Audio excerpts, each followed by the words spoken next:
Welcome back to the vidIQ YouTube channel. We are live once again, and we are here to do some channel reviews. The way this works, we'll get into it. It's a whole thing, but basically you've been submitting your channels, and we are going to be looking at those channels and trying to give you some advice along the way. So yeah, this is, by the way, starting a little bit later than normal, just because I can. Rob's not here today, and so I took over. And I may do it again during Kidzz Summit, because Rob will be out from that too. I'm just full power. I don't know what to do. I don't know what to channel it into, so I changed the schedule. It's going to go back to an hour earlier, though, in a week or two. So get ready for that. I'm not alone, though. I do have backup. Don't worry. You're not just stuck with me on my power trip. Jeff's here. How's it going, Jeff? Doing okay, man. How's everybody doing today? Oh, I'm good. Good. Hopefully everybody else is okay too. Yeah, I think I'm good. Yeah. So thank you for being here, Jeff. I know it is still early for you despite the later time. Yeah. We appreciate it. Yeah, no worries, man. All right. So yes, lots of channels to look at. I will explain how this works. How's that? I will let you guys know exactly how this works for anybody who's new. By the way, if you are new, I do want you to raise your hand with a little emoji. But when you do that, don't forget to pay attention to the thing I'm going to play right now so you can know what to do if you're new. So you got to do two things. That's your first task. As YouTubers, sometimes you got to multitask. So this is your first test. I'm just vamping right now to try and find this intro. We've moved around a lot of things in the back end, so I think it's this one. All right, here. Yeah, raise your hand and also watch this. Welcome to the vidIQ channel reviews live stream. Simply fill in the correct form in the video description and your channel will be considered for review during a live stream. Channel reviews are free, so no need to send us a super chat, and don't spam us in the live chat. We'll ignore it and you may be put in timeout. If you need a channel audit right now, make sure to check out the vidIQ Coach AI tool that will help you with strategies, ideas, titles, scripts. Link in the description. It's a game changer. If you submit your channel for review, expect the following. We are sharing nothing more than our knowledge, experience and passion as fellow creators. Thank you to all of our moderators who help us out on the live stream every week. You know who you are. Give us a like if you enjoy this live stream, subscribe if you love it, and share it with like-minded fellow creators. All right, let's get started. All right, that was easy. See? 2 forms down below. We already pre-selected some channels from those forms, and that is what we're going to be looking at first. And then we're going to get into random selections, which is always a lot of fun. And I've pinned it today, Jeff. I've pinned the notification. If you send us a super chat, we greatly appreciate it. We will use those to answer questions, but we will not be reviewing channels through super chats. So I tried to make that as clear as possible, because it's like every week somebody's like, "Hey, here's some money. Can I have a review?" And then we feel bad. We're like, "No." Otherwise, everyone would just pay for them. So that's why these are free. And let's jump into the first channel that's submitted on the non-gaming form. That is Content Game Tips. Turn content creation into a thrilling game. All right. Unique value proposition there. I saw this banner. I wasn't sure what they meant. I scroll down, and it looks like they give a lot of tips about different tools and things that content creators could benefit from. I'm seeing a Canva video. There's impact.com, which I don't know. I don't really know what that is. There's Pinterest, though. There's some Google stuff. There's removing copyright claims, something about YouTube Shorts. So you can see they're kind of like niche down into this space of like, here are things creators use, and I'm going to teach you, I guess, a little bit about how to use them. Upon looking at these thumbnails and titles, Jeff, the first thing like I couldn't figure out, the connection I could not make, was turning the content into a thrilling game. I mean, maybe in the content itself that becomes apparent, but I did watch a little bit of this video. It doesn't sound like it's an AI voice, and it sounds like it jumps right into a tutorial. There's no like, "Hey, I'm so-and-so, and you're welcome back to this channel." Like, none of that. I do appreciate they get right into the tutorial, but at no point did I feel like I was playing a game or it was gamified in any way. What are you seeing, like, first impressions as you look at this channel? Yeah, no, I agree. It feels like the name of the channel and the banner don't really like the value proposition doesn't seem like that's being met by the titles and the thumbnails. And it could be that maybe they tried that and it just kind of didn't play out. Now it's more of a tutorial channel, which is totally fine. Like, there's nothing wrong with having a tutorial channel. I love evergreen content like this because it's super helpful, even if it doesn't have, even if like your video doesn't go quote unquote viral immediately. people are going to find value in this stuff, because there's always going to be people who are going to need to know how to use impact affiliates, or how to delete a pin, or how to remove a copyright claim. So there's always going to be people looking and searching for that type of content. So that makes a lot of sense to me. But I agree, without having watched the videos, it feels a little weird. Like, where is this gamification of this? And do those things even go together? Gamifying tutorial videos? I don't know. So that's the only thing that kind of makes me wonder. I don't know if maybe that was something that they tried early on and they've moved on from, and they just haven't updated their channel branding. But it would be something that I would start thinking about, so that, because right now it just kind of doesn't match. Like, the content doesn't match what the banner is proposing, is what I'm saying. Yeah. One thing I can say, I'm trying to think about what gamified content creation would look like. And the one thing I can look at is our own apps, which they are not talking about the app that I'm about to reference in either of these videos. But if you download the vidIQ app, we do have a content creation kind of course that is on there. And it does kind of gamify the experience. It kind of helps you figure out like what niche that you want to get into on YouTube, and then the best steps to get there. And all the while you're kind of like getting little achievements and things like that. So if you want to see an example of what gamifying content creation can look like, you can download our app for free and try that out. And that's kind of what I imagined when I saw the channel banner and stuff. Maybe they have something similar where through watching the videos, there's different like quizzes or things that are letting the audience take away after watching the video, so they can kind of like put this to practice themselves. I don't know. But I think we're really hung up on it because the channel seems focused, but then like this kind of takes away from that. And so I think my suggestion would be to maybe drop this like, gamification in the value proposition, because it feels like your tutorials, being as they're short and right to the point, aren't a good fit for that. But I know that we're basically saying maybe you should change your channel name. Any other tips though that we have, because that is kind of it's an interesting first tip for the day. No, I totally get that, man. I think the other thing too would be, I like the simplicity in their thumbnails. I think I would probably change them around a bit, because one thing that I'm noticing is it's a stack. So if you look at, it's logo top and then next word, where for some of them I think that works. For others, like for the Canva logo, for the Pinterest logo, for like the Google logo, some of those that are just these round, smaller logos, you could make them bigger and have them off to the side and have the text on one side or the other. So I would say maybe you could play around with that a little bit to kind of spice these up. White background, I would play with different colors, because the gold background on the one above, although the video didn't get a ton of views, it sort of matches your channel colors. So that kind of looks a bit better. It adds a little more to that thumbnail. But that's the only thing I'm kind of interested in, because it kind of throws me off of it. There's so much white that I figure your banner and your logo should also have a white background. So it's kind of tie things together. That's just an aesthetic thing. That's just me. This is, I'm not saying you have to change it. But I would definitely be looking at some thumbnails just to kind of get an idea. I do like how clean they are though. Yeah. But it's just one of the things I think you could make better use of the space, because there's a lot of dead space in these thumbnails. Yeah. Last thing I'll say is that there are a lot of opportunities here to get out of search. So I want you making search-driven content, and I think a great example is how to delete a pin and restore deleted boards on Pinterest. Like something very specific like that, great for search. I can see why it has more views than a lot of the stuff around it. What if you made a video about just best practices for joining affiliate programs, rather than focusing on one specific affiliate program like impact.com? You could be making a video about like top 5 ways to blah blah blah affiliate program. I'm sorry, I lost it there. I had something and then I lost it. But no, for sure. You get what I mean. Yeah, you could do that, because it would you're almost like, let's say you've done individual videos for each one, right? Impact and all the different ones.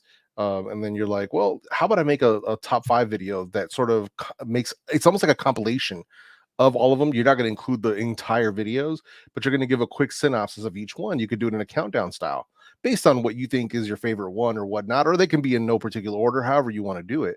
But that video would, odds are, probably do a little bit better, because if I was looking to figure out which is the best one, I'd rather have one video kind of break down the pros and cons of each one, as opposed to having to go and watch 5 separate videos. But at the end of this video, you could say, hey, if you're interested in any of these videos, I have full length breakdowns on each of these, things. I have them linked in the video description or whatever. And you can guide people to those videos as well if you already have them on your channel. Yeah. So definitely some takeaways there for content game tips. Thank you for sharing. Now we'll go to the first gaming channel that submitted on our gaming forum, and that was Penguin18 with 314 subscribers. They are doing a lot of things, a lot of reasons to subscribe: marble races, Brawl Stars, Minecraft, Fortnite, and Madden. So I'm going to stop again on the banner for this one, and we're going to kind of start to regurgitate some gaming tips, general gaming tips for all the gaming channels out there who are new. If your channel looks like this in terms of the sheer amount of topics you cover, I highly recommend going into the description of this live stream and going down to the section about gaming channels. The first video there, I've updated this not too long ago. The first video there is about starting a gaming channel in 2023. And you might be thinking, oh, hey, Penguin18 already started a gaming channel, but semantics. Starting a gaming channel in 2023 is just about best practices. And I do this video every year. I'm going to do another one in 2024.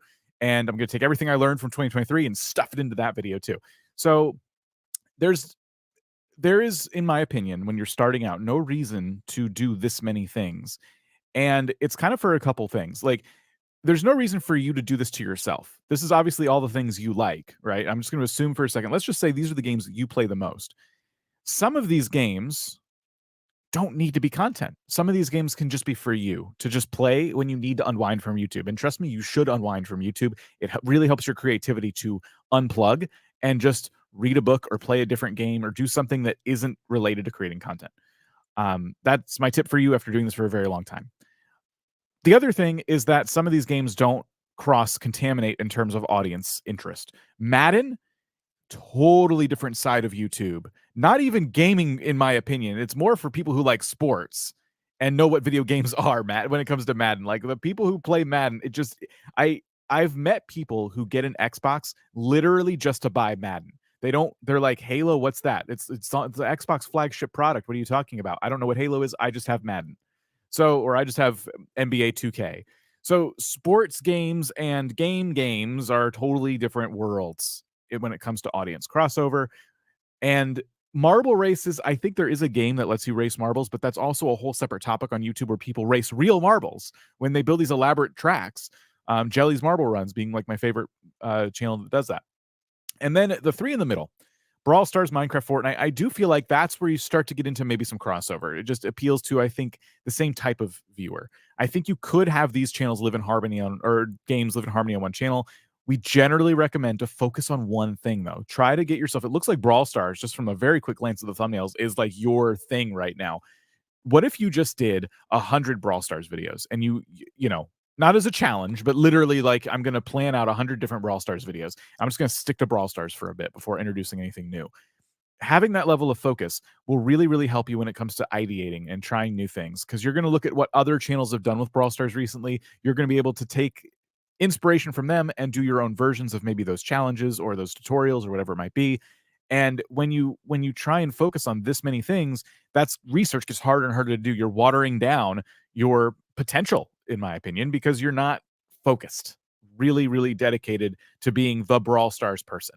And you can, over time, branch out as you kind of find your voice on YouTube and you figure out the right way to kind of approach content creation. But when I see channels like this that are kind of like getting some spikes in views, like they're doing okay, but they kind of want to bounce around topic to topic to topic to topic to topic, it makes it really, really tough to grow. We've seen it 100 million times.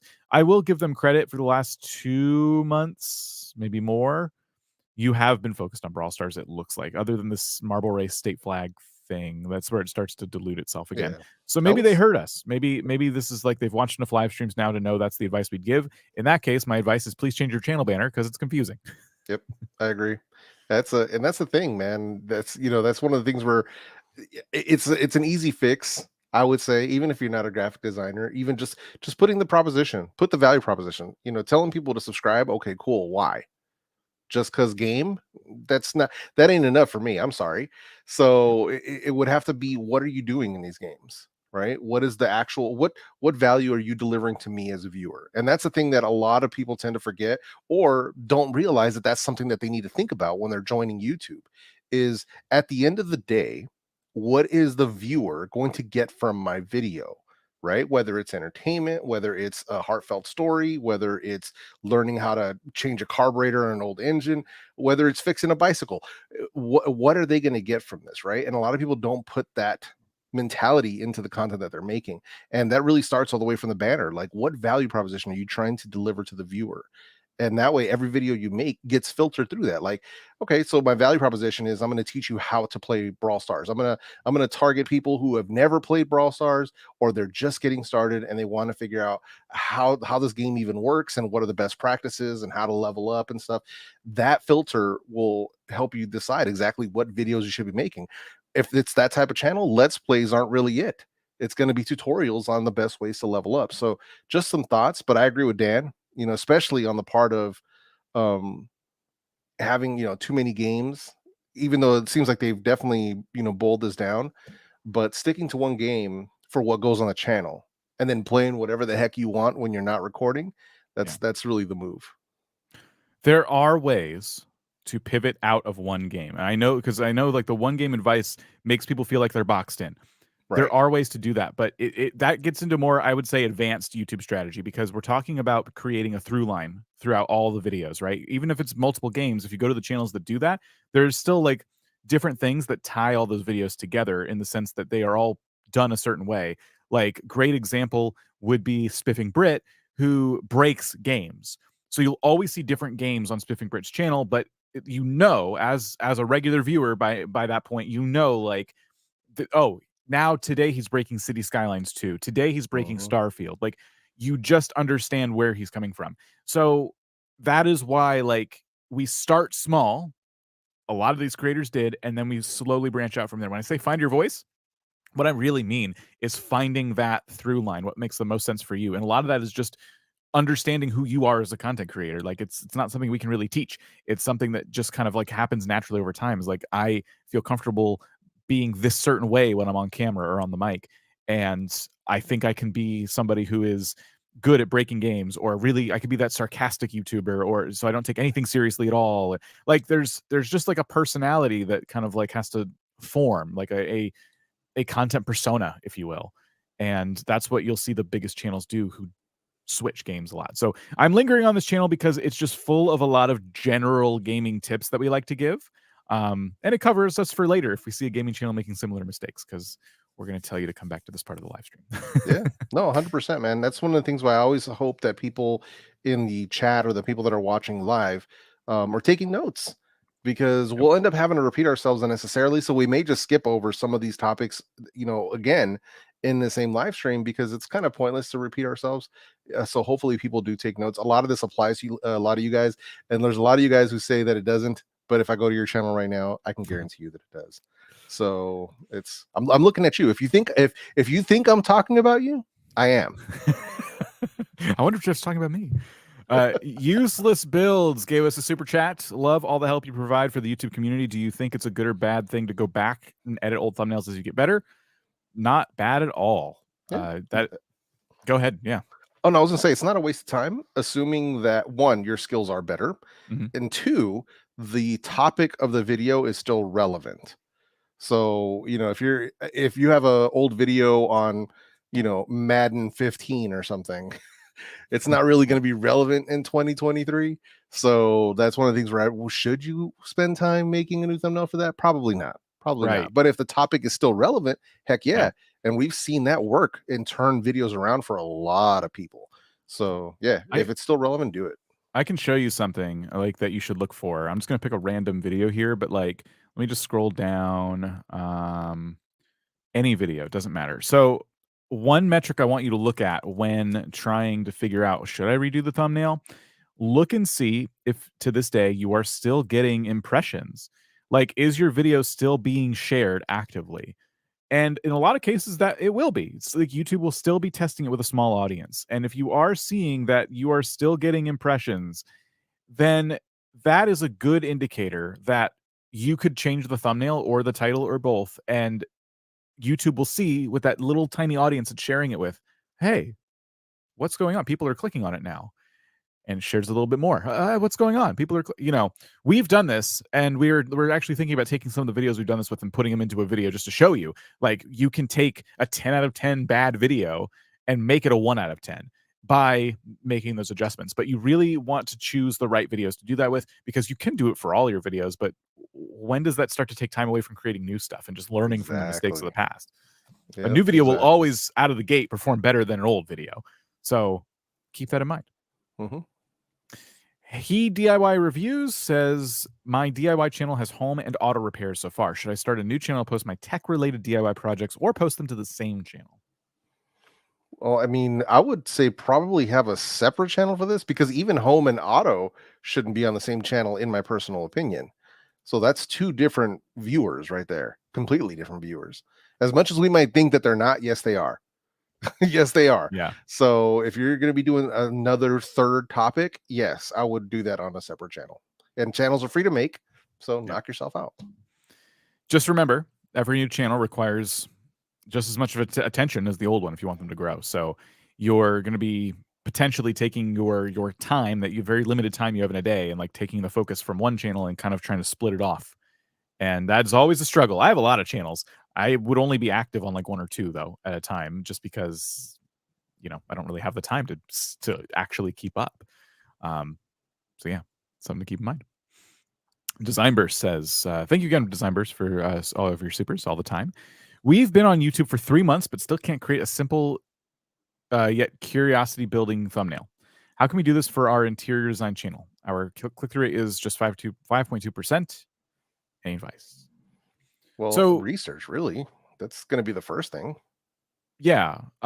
What you could do, like, when it comes to driving curiosity, think about it this way.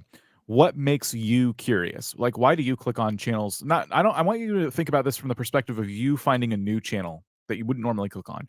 What made you click on this? You gave a new YouTuber a chance. Why did you do it? Like, try to, the next time you find yourself about to do that, try to stop and go, what is it about this thumbnail? Like, break it down for yourself. What is it about this that's making me click? You know, and the answer is probably super simple. They're probably talking about a topic that you care about. How many more people might care about that topic, though? Like, when we talk about curiosity, in my opinion, it's really about getting a bigger audience in the topic, in the space that you're really good at, right? So, I got to find this channel now. There's a newer channel that I've started following, and a lot of us here at vidIQ have started following because they've done a really, really good job of this. I think I can find it in the background here. Let's see. I bet you I can find it. Yes. Okay. They've done this a couple times now. They've really just hit their stride. So Zachary started right here in terms of like creating a curiosity-driven title and thumbnail that made us click, and made a lot of people click. 3.1 million views, if you can't see that. It's called I Promise That This Video Belongs Here. And you're like, what? Read the thumbnail. Why YouTube feels different. You're not crazy. You might have seen this video. It blew up. And then they did it again. Why YouTube has an ad problem. I promise, and I can prove it. 500,000 views and counting.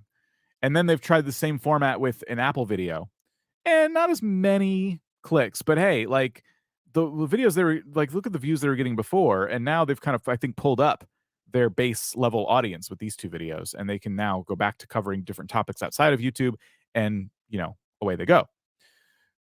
This is how you create a curiosity driven title and thumbnail. And not to say your thumbnail should be a black screen with white text on it. It's just, they always cover what like different influencers or companies are doing. And so this is within their space, within their niche, but they try to get a wider audience. They try to touch on a subject that a lot of people feel something about. That's what it's all about, making a lot of people who had the same thought click. They're like, yeah, I have noticed that YouTube feels different. Click. You know, it doesn't even matter who created it at that point. So I don't know how this translates to interior design, but are there tropes or are there things in the interior design space that make people go like, you know, like no, it's all subconscious. Like no one's really thinking. It's not their forefront of their mind, but it's something everyone just accepts about interior design. I don't know what that would be. It's your space. Hopefully that's helpful, and hopefully you kind of understand like the points I'm trying to make. Anything to add there? Yeah, no, I mean, mostly just, I agree with you for sure. And I think really when you don't know how to create, simple yet curiosity building thumbnails, that's when I would start doing heavy research into your topic and looking at what successful channels in your space are doing. So I'm not saying copying them, but you'll start getting a vibe of what works, because it's one thing to have aesthetically pleasing thumbnails or curiosity building thumbnails, and it's one thing to get effective thumbnails. And sometimes a more simple thumbnail can be very effective for a particular type of viewer. So I would be looking at successful channels in your niche that are getting good views. Especially what you want when you look for these channels, look for videos that have more views than they have subscribers, because it's going to show you that that video has blown past their initial core audience and it's getting views from pretty much new viewers. And that's what we want to be looking for. Start looking for similarities and patterns in those thumbnail designs, and you'll start noticing it. Like in my own niche, I started noticing years ago that people were not showing their faces in their thumbnails, which is very different from, like, let's say like a makeup and beauty where you have to show your face before and after, right? So it's very, very different based on the video topic. But in the niche that I'm in, not showing your face was the thing. So that's one of the things where you start kind of noticing, oh, is this what they're doing? Is this what a successful thumbnail in this space looks like? And that's what I started kind of modeling my stuff after, and started really working in my favor. Yes. So I want to get back to super chats in just a moment. We have more of them we want to cover. Thank you so much for all of your super chats. I'm now pulling up the next channel that we want to talk about here, the next pre-selected channel, and that is Uncle Buck's Garage. They have 2,000 subscribers. And Jeff, this was one that you sent in. Yeah, well, basically, I rolled the dice here, just spun the wheel, and just went boom, that one. So, but it looked cool enough, so I was like, you know what, this looks kind of cool. I love, I'm a car lover, especially. I have a special place for people who like to wrench on stuff, like to wrench on old school stuff, and it looks like he's working on an older Chevy, a square body, which is, your mid to late 70s and early 80s Chevy and GM pickups. But a lot of how-to stuff. So if you sort by most popular, some of the most popular videos are, a lot of evergreen content, like changing door handles and how to remove rust, and top 5 OBS problems, and so it's a lot of that type of content, which I really like. One of the things I was actually gonna ask you is, what do you think? Like, what do you think of their thumbnail style? And do you think it could use any improvements? Actually, I would go to latest for that, because we can, sometimes as we get newer, they get improvement. You see improvements. So yeah, and that's definitely the case here. I would say I love it when they use just the white text with a nice simple drop shadow. I don't like the glow text very much. Agreed. I feel like it blends in more, and especially their last 4 thumbnails, and there's more down here too. Like, they look nice and clean. I was gonna say, like, when you look at the older ones from the popular section, these photos here feel a little more hazy. Like the HDness of the photo just isn't quite there. But like lately, they've definitely turned up the heat on like the quality of these thumbnails, and I love the simple uses of text and arrows. And for when it comes to how-to videos, if you're searching for a specific video, I feel like these are going to stand out in a really big way. One thing I wanted to say, if we were to just suggest a thumbnail improvement, is, can you get cleaner backgrounds? And they don't need to be completely devoid of anything at all. But when I look at the latest thumbnail, I see you and I see you holding something, and then I see the ceiling in your garage, and I see the wall, and everything's in focus. There's stuff on the wall hanging there. I think I see like the hood, not the hood, the roof of a car behind you. There's a lot going on in the photo. And if you were to have just cut out you and the thing you're holding, I think, and just blurred the background a little bit, that one simple change could, I think, help everything pop off the screen more. And I think that's why the video before it is doing really well, because yes, there is some stuff down below, but my eyes are still drawn to what you're pointing at, right? Like, you have these 2 parts, and one of them has been cleaned and one of them is disgusting, and you're kind of showing a before and after. Like, it makes total sense, and it's very clear without even reading the title, kind of what this video is about. If I understood cars, I probably understand it even more, which is the point. So I don't care that I can see a bucket underneath the table or anything like that. But this latest one is the one I'm really talking about. And the engine one too, it's okay, but your floor, I know this is like really splitting hairs now, but your floor has like a lot of texture in it. So it's a gray engine with a gray floor backdrop, and the floor has a lot of like gray and brown like texture to it. And so again, like, the engine block isn't popping off the background as much. So as you work on your thumbnails, I would be thinking about that. I still think it should look like it's in a garage, but I think you can do more to help things kind of pop off the background.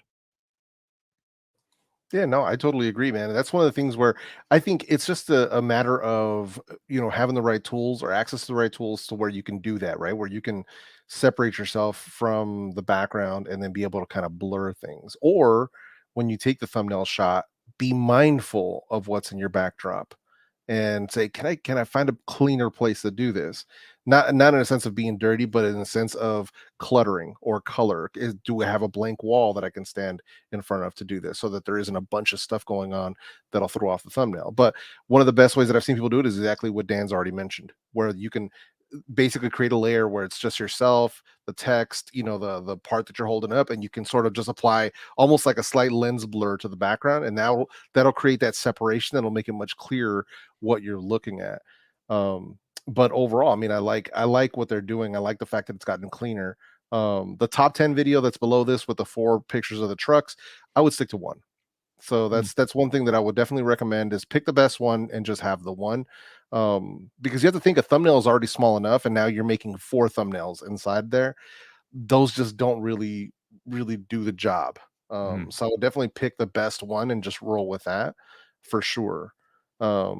But I like what they're doing, and it seems like this engine rebuild thing that they were doing looks like it was about 2 videos.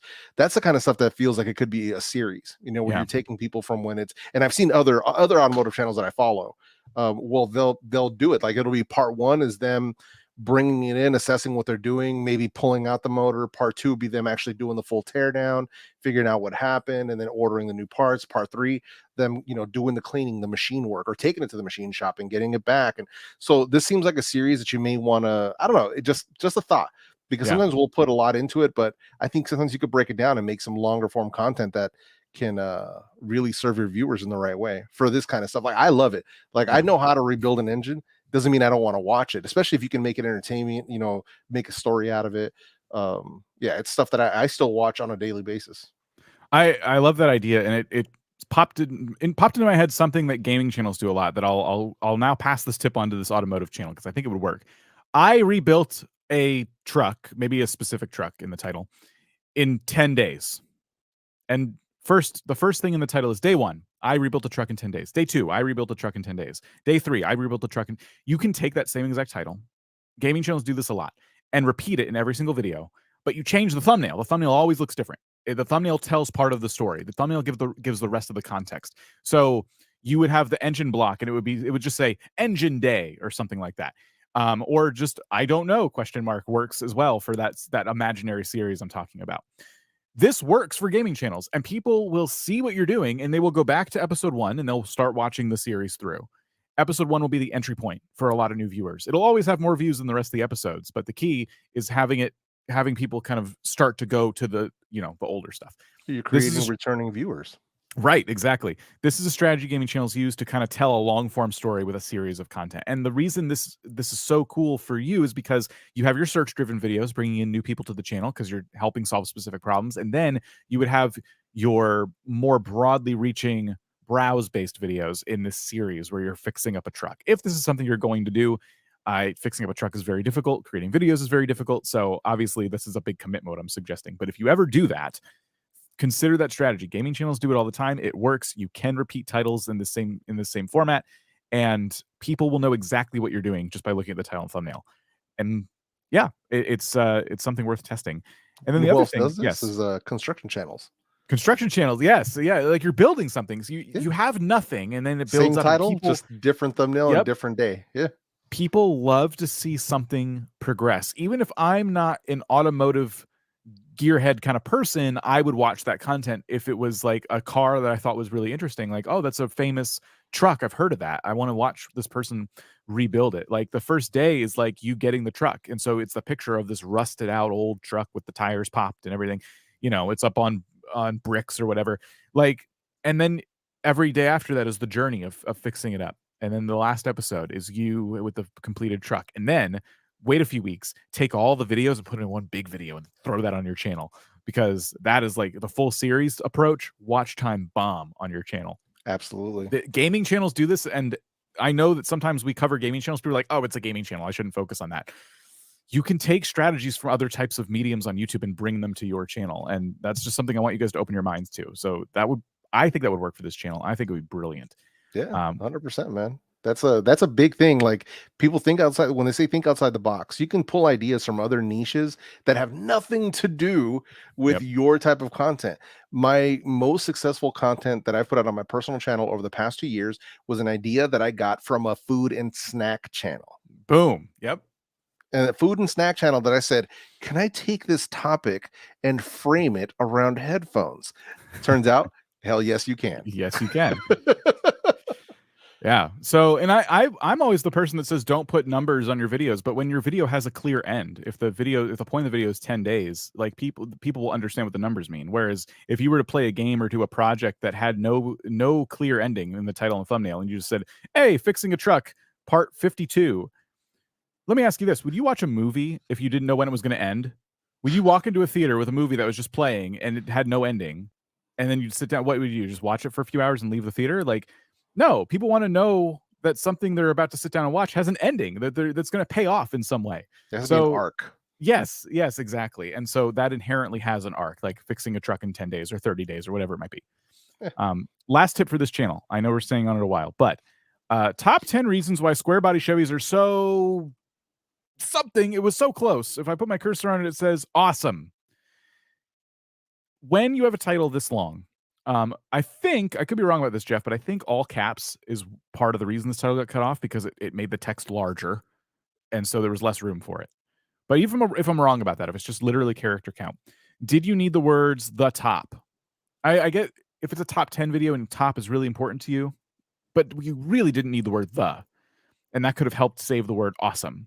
So just a very simple title truncation tip, like try not to make your titles any longer than they need to be. Yeah, it could, because it could still work as 10 reasons by itself. Yeah. Top 10, cool. The, not necessary. So yeah, I totally agree with that. But yeah, man, no, good work from Uncle Bucks, and hopefully, if he gets a chance to watch this, whether it's on replay or if he's watching live, that he gets some takeaways from it, and hopefully other people are listening too, because a lot of this applies to a lot of you guys. Oh yeah, we gave Uncle Buck's Garage Gaming channel advice. Okay, so take notes. Now, if you're looking at this and going, how do I get my channel on the screen? Well, there are 2 forums below, but there are other ways that we sometimes select channels as well. One of those ways is our Discord server, where Victoria, our wonderful community manager, puts up different ways, different challenges people can do to get a channel review. And so this week, it was, tell us about what you feel is the most significant, influential event that ever occurred in the history of YouTube. So just your opinion. What do you think is a really big historically significant event? And the winner this week was this channel, Danish, who said that on July 24th, 2020, someone with a pigskin and a crown won a potato war and changed the entire history of Hypixel. Hypixel being a Minecraft server, the creator in question being Technoblade. So this was very significant to them, and a lot of people agreed. So here we are checking out Detective Danish Gaming, who has 234 subscribers. They are playing Minecraft, doing a lot of Bed Wars content, and we're going to take a look. I did not spend too much time on this channel before today's live stream, so I'm still kind of taking this all in. I saw a lot of Bed Wars, and I just want to say, first of all, I love how colorful their thumbnails are. I think they've done a really good job at capturing like the vibrancy of Minecraft and making the videos themselves seem very fun and exciting. That's the first thing I noticed. The second thing I noticed, though, is we should work a little bit harder on, I think, the pitch of the videos. So just picking on one simple example here, playing Bed Wars with this creator, he is a noob. 399 views, which for this channel and the size of the channel is not bad. But there are stakes that could be made here, like that could be clear in the title or the thumbnail. When you're making Minecraft content, and especially when it comes to like Bed Wars, which is a really popular Minecraft minigame, you're competing with a lot of people. So my encouragement to you, if you're making this type of content, would be to find that extra bit of tension that you can just somehow put in your title and thumbnail, giving people a reason to watch beyond just the fact that, hey, I'm a creator, I also play Bed Wars. So like Bed Wars, destroying something teams in Bed Wars with Superman. So, I think the thumbnail is pretty simple. Everything about this is pretty straightforward, but it still just is a video about Minecraft Bed Wars. What can you do to kind of turn this up a notch? Can you play Bed Wars with one hand? You know, like just something like that to try to get people to go, oh, it's not just a Bed Wars video. That's like a challenging thing to do, which of course would require a little more time and thought on your part. But I think that is one thing you can do to help stand out in the very, very crowded space that is not just Minecraft, but Minecraft Bed Wars. Doing a lot of that stuff. They've also built the ultimate roller coaster, which is pretty cool. But again, could you have modeled this roller coaster off of a famous roller coaster? You built the ultimate roller coaster, probably took a lot of work. What if you had tried to replicate a real life roller coaster that's very famous for something? Rebuilding the blank roller coaster in Minecraft, for example. Let's talk about the fonts real quick. This font that you chose for Epic Minecraft Roller Coaster, a bit hard to read. I can see why it has so much drop shadow and kind of glow around it, because it's a font with a lot going on. And so I would be very cautious of that. I like this font for the Bed Wars thumbnail here. Very nice and big and easy to read. Yellow text, black drop shadow. It pops off the background really well. Stuff like this, it's kind of tucked up there in the corner and it's hard to read. So a few things just to kind of like help you, you know, like as you're proceeding with thumbnails. And then Detective Anti-Army is a little logo that you keep using over and over again. The problem with this, I get that you're trying to brand the content, but the problem with this is that that's very specific to you. But people who play Minecraft in general, new viewers, won't really know what that means. You've kind of tried to mimic the Minecraft hardcore logo. Everyone knows what that means. But this is too specific, in my opinion, to you if you're trying to reach new viewers. So that is just random bits of advice that I see and you know, put out there for you as just like a first look at this channel. Jeff, I said a lot there. Anything you wanted to No, I mean, I'm in agreement with you as far as that stuff goes. You know, that's one of the things, especially on that latest video, the building the ultimate roller coaster in Minecraft. The words in there, like Epic Minecraft Roller Coaster, it's not necessary. And what makes them harder to read is Minecraft and roller coaster are two very long words, and you already have roller coaster and Minecraft in your video title. So I would have just had Epic with an exclamation point, and that way it would have been much bigger. If you were forced to use text, I would have just been Epic, one word. That's it.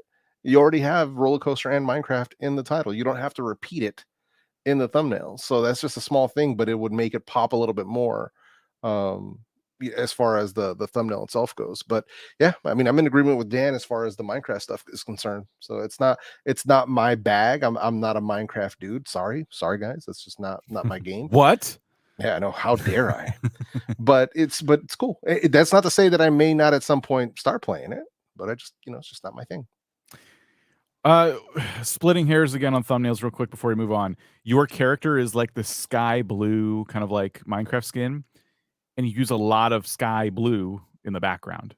Yeah, it blends in. It blends in. Even if you were just put like a stroke around the character, just an outline, like that would help a little bit, just like a black outline. Oh my god, I just realized that his blue character is in a lot of these thumbnails, and I didn't even notice he was there before. Holy crap. That's the problem in play. Like, I'm not making that up. I just realized that. I'm like, wait a minute.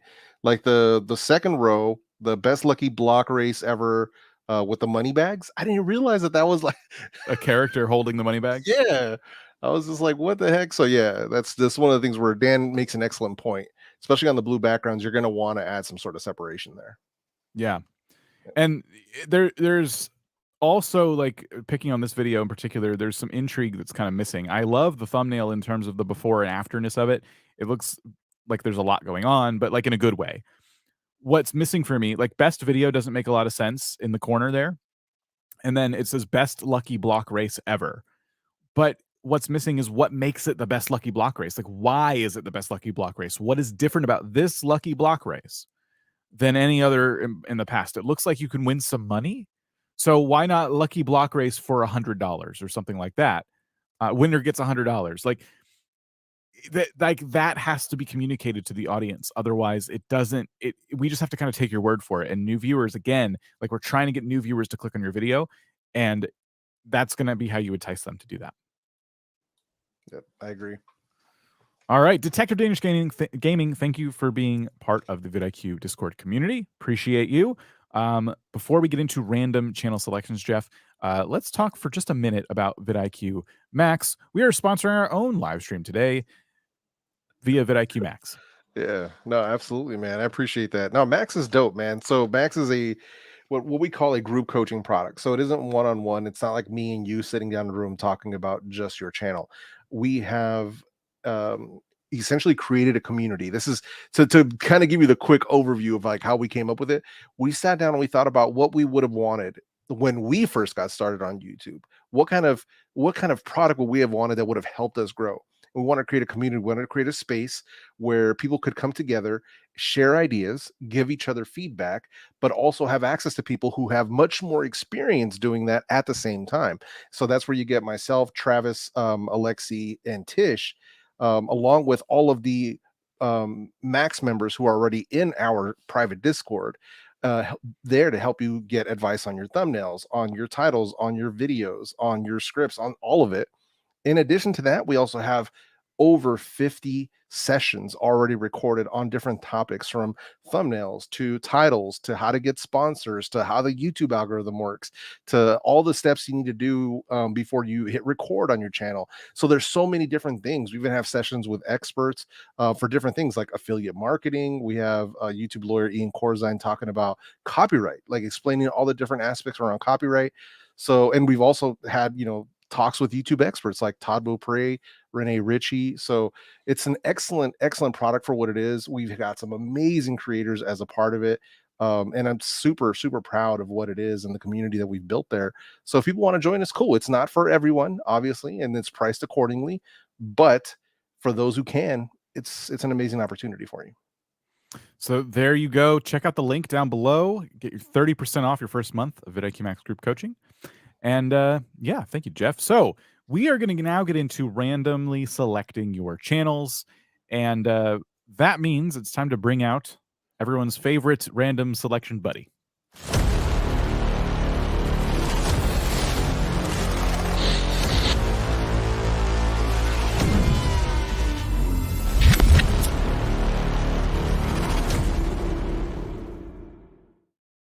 And that's the CLAAAW. Nice. The CLAAAW is here to randomly select your channels. Now, as we've said before, we have two forms. One is a non-gaming form with 455 responses. The other is a gaming form with 357 responses. So we're going to pick from 456 responses a non-gaming channel. Oops. Okay. There we go. And the number we're pulling out is 110. All right. That is going to be a channel boasting fun and interview clips. And we will put that channel right here, and we will see what they are all about. It looks like, did they say they're mostly a shorts channel? They did. Okay. So they mostly make YouTube shorts. It's neongemstone shorts. Let's see what they're all about. I'm not really sure, judging by these shorts themselves. I see interviews that I'm not certain this creator conducted. It looks like they're taking clips of interviews that they've seen. Yep, that's the vibe I'm getting. Unleash your passion, turning a hobby into your, I'm guessing, career. From Minecraft to real life, taking legends of something. What are the most popular ones? Let's start there. Commercials to Disney, The Surprising School. So different, again, we kind of focus on like a different actor or influencer and show clips from interviews. So pop culture, I get that part of it. My concern is, where is this content coming from? That's my main thing. That's my main concern, because so what we're talking about sustainability, right? There's two kinds of people sometimes, and I'm not saying that this is who they are, but there are people who just want to grow a channel just to grow a channel. They just want to get 1,000 subs to get 1,000 subs, like that's or 10,000 subs or whatever it is, but they don't have any longevity in mind of how could this become sustainable. And when you're not creating the content and taking it from somewhere else, you open yourself up to massive copyright claims and copyright strikes to where your whole channel could be taken down. So this is my concern for this channel right here, because I really doubt that, because these look like interviews that are being conducted for like magazines or different shows online, or Mhm. even could be even other podcasts or the YouTube channels. And it just opens yourself up to so much liability that it makes no sense. So that's just my concern with it. Yeah. That's the vibe that I'm getting from it, and it sucks in to have to say that, but I just have to be, I have to kind of call that out. Like, I would start really rethinking this as far as, will this be sustainable? You know what I mean? And Yeah. is there something else that you could be doing on YouTube that you're actually creating that you wouldn't open yourself up to liability to where your whole channel can be taken down? I'm gonna. You guys will be able to hear it. I'm just gonna listen to one for like a second. So there's This music. this is a show. I've seen. Yeah, this is an actual. Yeah. Yeah. So it's music. It's playing very loudly, and then it's them answering the most search questions. We kind of know, we've seen that 100 times. I saw Jimmy Kimmel in there for a bit. So we can't really offer you any growth advice because yeah, you can probably get away with this on YouTube Shorts, but it's because there's nothing here for us to say. We are trying to help like creators grow their channels based on the content that they're making. You are taking clips from content that someone else made and just kind of putting them on your channel. So not really much we can say about this channel. Yeah, I apologize. If this is what you enjoy doing, good luck. That's cool. But there's not really any advice we can give further. Yeah.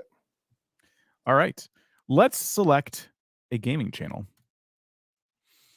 451. Oh, wait a minute. I don't think there's that many on the gaming forum. 364. Okay.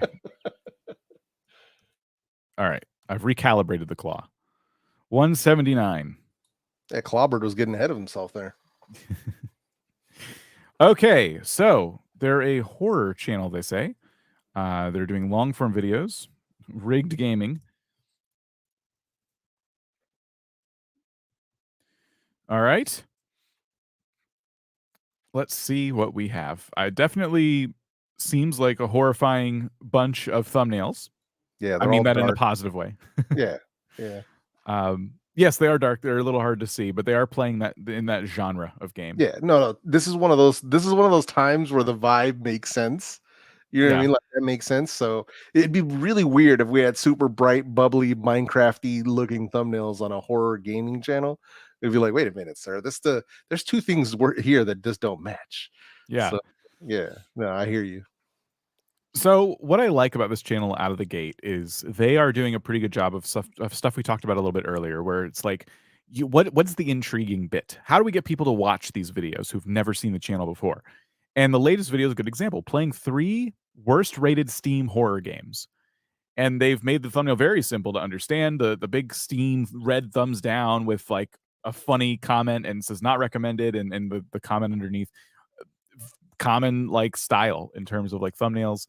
And I like that. As a pitch for a video, I really like that. And I think if anyone out there who enjoys this type of content would click on these thumbnails, I believe, because you have kind of inherently added stakes to this video. We talk about stakes a lot. What does that mean in this context? Well, you are playing the 3 worst rated Steam games. The stakes are that you spent money potentially on these games, and did you waste it? Did you waste your money on this? Are they as bad as people say? Like, there's so many questions that are raised in my head. Like, you're going to put yourself through something that I wouldn't personally do. If these games have such poor ratings, why would I spend my money on them? Oh, someone's done that. Let's see how it went for them. And that makes for really compelling content. Doing the Lord's work here, man. No, I totally agree. And this, to me, and now mind you, look at the performance of this video, right? One day ago, right? It's already blown past like what some of their previous videos have done in a shorter amount of time, which leads me to believe this could become a series on their channel. Yeah. Right. This could totally become a series. So if Rick Gaming is watching, I want you to keep that in mind. Keep that in the back burner. Keep that in your back pocket. This video really starts to perform super well. This really could become a thing for you that could work really well and start sort of almost become like a cornerstone. Not say that that's the only videos you'll ever make moving forward, right? But it's something that works on your channel, works for your viewers, and that you could do, once a month or every 90 days or whatever works for you. but it could become a cool series that, you know, people can come back for and look forward to. Yeah. There's a lot of opportunity there. I want to see that one thing when it comes to channels like this. I'm worried that they're not doing something that a lot of channels do, and they're not going to like my advice.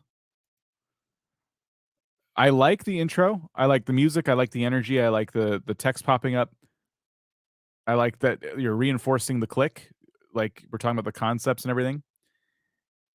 People watch this content because they like to see your reaction to being scared out of your mind. Because you're not putting your face on these videos, and that seems very intentional with the little character we saw at the beginning. I worry about the ceiling that you're going to hit with views. I think that it's harder to stand out in the space because this genre really almost demands creators putting their face on the content. Not advice anyone wants to hear, and I hope I'm wrong for your sake if you don't want to put your face in the content. But that is one concern here. Yeah, I agree. It's about human connection, especially when we're talking about, you know, if you're reacting to stuff.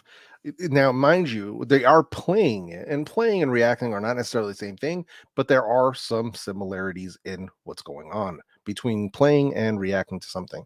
I agree with Dan as far as that goes, but there could be reasons behind it, and we obviously will respect that. But if it's something you've been thinking about doing, it would be something worth experimenting with. But if it's not something you're interested in, if you prefer staying faceless, remaining faceless, totally fine. There's nothing wrong with that. And the beauty of that too, just to give you guys the other side of the coin, is that people are becoming more aware of the faceless thing over the past few years. Yeah. And more people are becoming like, hey, you know, I'm totally cool with this. Like, this is not a problem. So, which makes me happy because I love Yeah. streamers, I love VTubers, I love faceless channels. So I'm totally with that. But human connection is another thing as well. So there's positives and negatives to both. And if you're okay with being on camera and okay making that connection with people, then we definitely recommend it. But if not, no worries. Yeah, just, you know, keep finding ways to innovate and things like that. And maybe you become one of the creators that kind of breaks out of that mold, which is, you know, also an opportunity. Uh, if you continue to do this type of content, one thumbnail. This is just a random thumbnail idea that popped in my head. What if you had even more of these reviews, and it was a collage of just the bad reviews? You know, but simplified. Like I like that each bad review has only a couple words of text on it. But what if it was more of them on the screen? Because what's happening in the middle of the screen isn't very like compelling, right? So what if Agreed. you just filled it up with those? Like, so I don't know, just random idea that popped in my head. But Yep, I it's love this true. It can concept. improve it. It can Yeah, definitely improve it for sure. Yeah.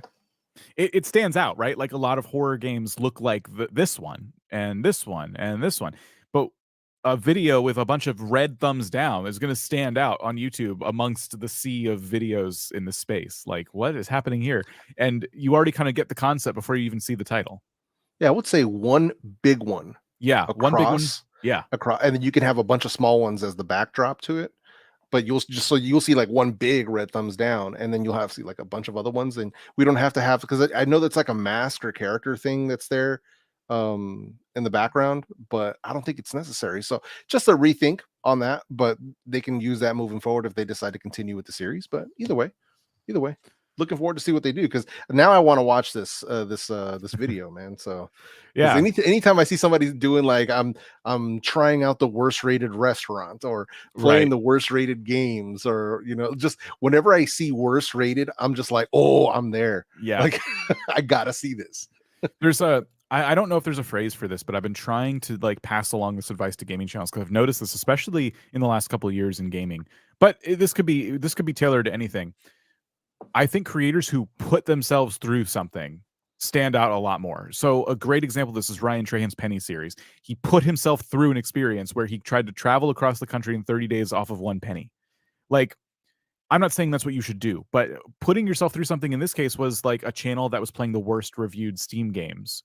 They've put themselves through an experience. You know, anyone who does 100-day challenge in a game, they're putting themselves through something. 100 days, like for one video, is like a really big commitment, you know? And that is the kind of thing that helps you stand out. And you don't have to do that forever, but it could be the way that you kind of start to get noticed as a content creator. So maybe consider that for yourselves, like a challenge of some kind where you put yourself through an experience that the average person would understand on the surface, but probably not want to do themselves. Like, oh gosh, that sounds terrible, but I'm going to watch it because someone else did it. Yeah. So just a tip. Let's look at some of these super chats. We have a whole bunch that we want to cover real quick, and then we're going to get back to randomly selecting channels. The first one's from Philo Rogue. Hi, guys. I love listening to your live streams. Super knowledgeable. Thank you very much. Question. I have a short with 0 views but 50 likes. I don't understand how. Probably a glitch, and that sounds like a reporting error on Yeah. YouTube analytics side. I've seen that kind of stuff before. If it really bugs you, take the video down. You can always re-upload it at a later date. That's not something I recommend doing for every single video. But if you see something like this, because I've had that happen to myself as well. Not the likes thing, but where I was uploading a bunch of shorts. I challenged myself to do, I think it was like a month long or whatever it was. And one of them was just like 0. Like it just stuck at 0. And I was like, this is so freaking weird, right? So I just pulled it down and then I put it into rotation at the end of this like 30-day upload schedule. And it did fine after that. But yeah, if you see something weird like that, it's probably just a glitch, upload glitch somewhere in the matrix. Take it down, redo it. No biggie. We have the Little Mouse production. Any advice on the channel picks up volume and so sorry. A channel picking up volume and subs to volume doesn't make hold on. This question doesn't make sense. Keep doing what I'm doing. Cheers. Thanks for the great work. I do not understand this question. Hmm. When the channel picks up volume and subs to volume doesn't make any sense. So the channel is getting views, but they're not getting subscribers? Is what I think they're saying. Yeah, they're going to have to rephrase this. I'm really not sure what they mean by volume. I don't understand. The word volume's kind of throwing us off here. I'm trying to see if they're in the chat, like typing anything, because I don't want you to have to send another super chat. Yeah. We'll keep an eye out if you have any like context here. But if it's what I said and it's like your channel is getting views but not subscribers, that's perfectly normal because YouTube has been doing a better and better job of just recommending content over the years. People don't really have to subscribe to find you. So it's something that you just remind people to do every so often, maybe in the middle of your video after some value has been given, and be okay with them not doing it because it's just tough. It's tough these days to build subscribers. It's because you don't need them, but we want them, but we don't need them, but we want them, but we don't need them, especially after 1,000. We just don't need them. So exactly. that's really like the bad news there. I'll keep an eye out to see if Little Mouse Production has any clarity on that question that they want us to understand. And we'll go to the next question or super here, which is Princess Dolly Channel became a member actually. So thank you. Thank you for becoming a member. I won't make you do a sound effect, Jeff. I was just doing it by habit. Oh, I didn't hear anything. Oh, okay. That's my bad. You look down and I'm like, oh, you don't have to do that if you don't want to. No worries. No worries. And then Radical Dave Gaming gave us a super as well with no comment there. Appreciate you. Narcissist Hex says, my channel, Narcissist Hex, helps people in toxic relationships. I took your advice last time and got more subs. Now my watch time is bad. Any advice? Ah, okay. Interesting. So you've seen a little bit of growth. You tried some new things. Watch time, not doing super well. Without looking at the content, it's hard to say. But the best thing you can do is go into your video analytics and figure out where are people dropping off and then heavily analyze that section of the video. Like really be honest with yourself and go, did I say something that made it sound like the video was going to end? Did I say something that made it sound like, oh, the video title and thumbnail doesn't match what's actually happening in the content? Because that's what people pick up on, like when they leave videos. Like, I don't think I'm going to get out of this video what I wanted. So I can pull up a video of ours, a random one, and kind of show you what I want you to look at. That's going to be, that one's too new. Let's try this one. Does it have anything? Yes. Okay. So this is the retention graph in question, and you can see all these little bumps and stuff. This is people maybe going back, watching things twice, skipping ahead. Like as you click on this, as you click on this, you'll notice the video here jumps to that section, so you can really get nitty gritty and like go in here and try and like figure out different parts of the video, like where things might have gone wrong or where things went right. And so a lot of people probably skipped ahead to this part of the video here, where something must have happened really interesting, and then it slowly kind of diminishes over time. So I want you to heavily scrutinize this graph. And there's also a chapter line there too, so that could be what people skip to. Yeah, if you have chapters, you'll see that a lot. Those are the little bumps you're going to see because you added a lot of chapters. We have a lot of chapters in this video. So just some tips there. But yeah. If you see massive like drops, then I scroll to where that drop right before the drop begins. But like, what did I say that made people leave? I did that so much 3 years ago, or I think it was like 3 or 4 years ago, to really figure out like what was making people leave. And once I figured out what those triggers were, I experimented with different words and different ways of saying the same thing. The triggers still happened. So then I found a way, how can I not say this, but still deliver the same value? And it made a substantial difference. So yeah, just a thought.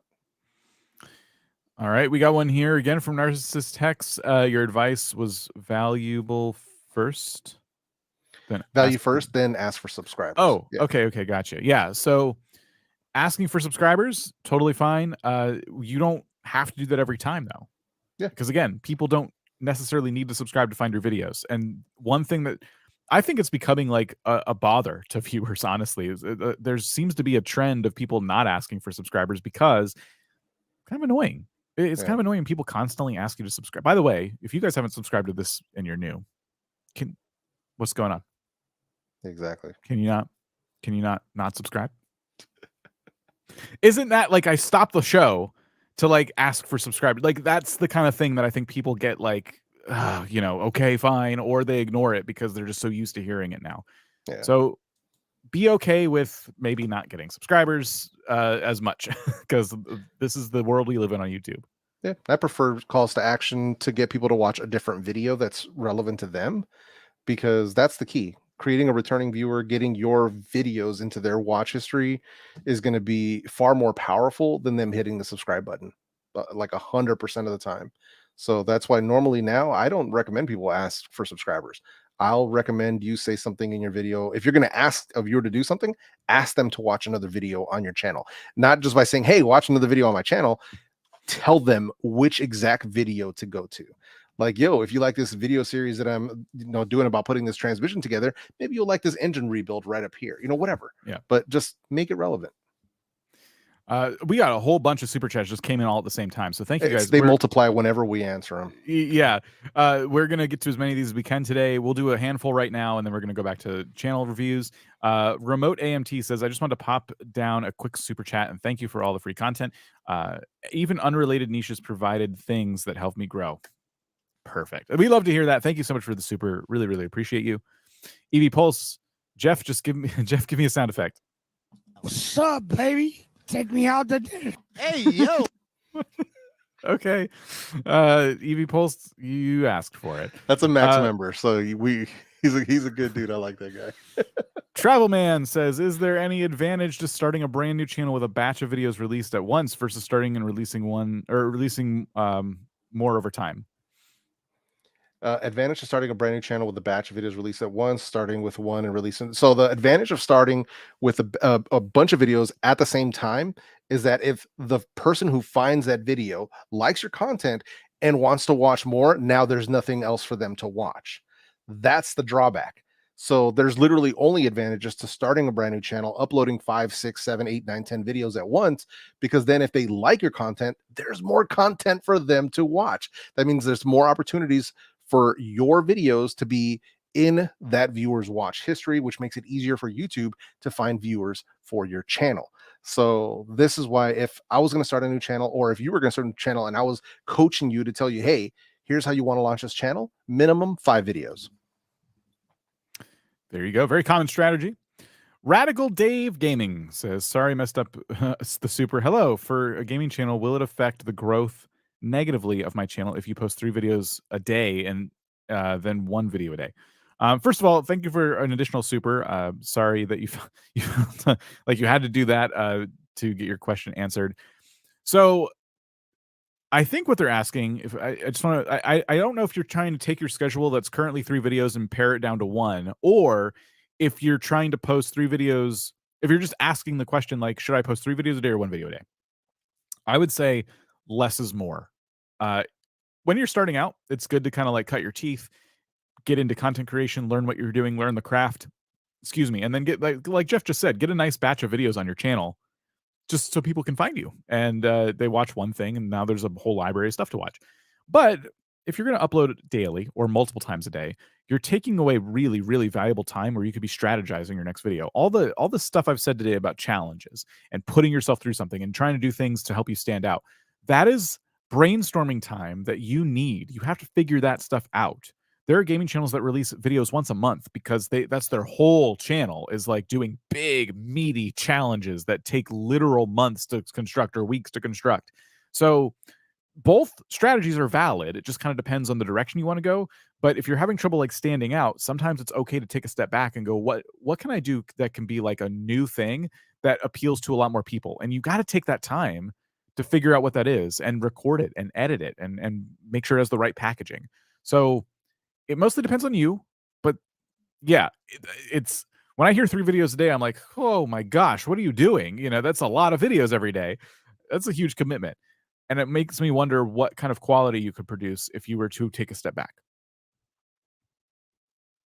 And Jeff has nothing to add. Hunting point. I've been live streaming on YouTube for a little over a month. Have a good following. Should I mix up my content to gain more subs? I guess it depends on what they mean by mixing up their content. If they're building a following around live streaming, I would continue with live streaming, especially if you're doing it on the same topic. If by mixing them content you mean uploading like regular videos and shorts, I would continue to do them on the topic that's aimed at the people that you're bringing in, that you're going for. I wouldn't mix it up by throwing like random topics from different like niches into it. It can help. I mean, the different types of content, people come to YouTube for different types of things. Some people come for shorts, some people come for videos, some people love live streams. So it can help. I do all 3 on my channel. But regardless of what the format is, I'm always talking to the same viewer. I'm always targeting the same viewer. So I'm always making content on the same topic. So that's what I would recommend for you. So let's do one more and then go back to selecting some channels to review, and then we'll come back to these towards the end. Oh, oops. In the background, we can't pull this one up again, so we'll be careful not to remove it yet. I tried to recreate my viral video, but in my next 2 videos, doing another one on that topic and then another one in the same style, both flopped.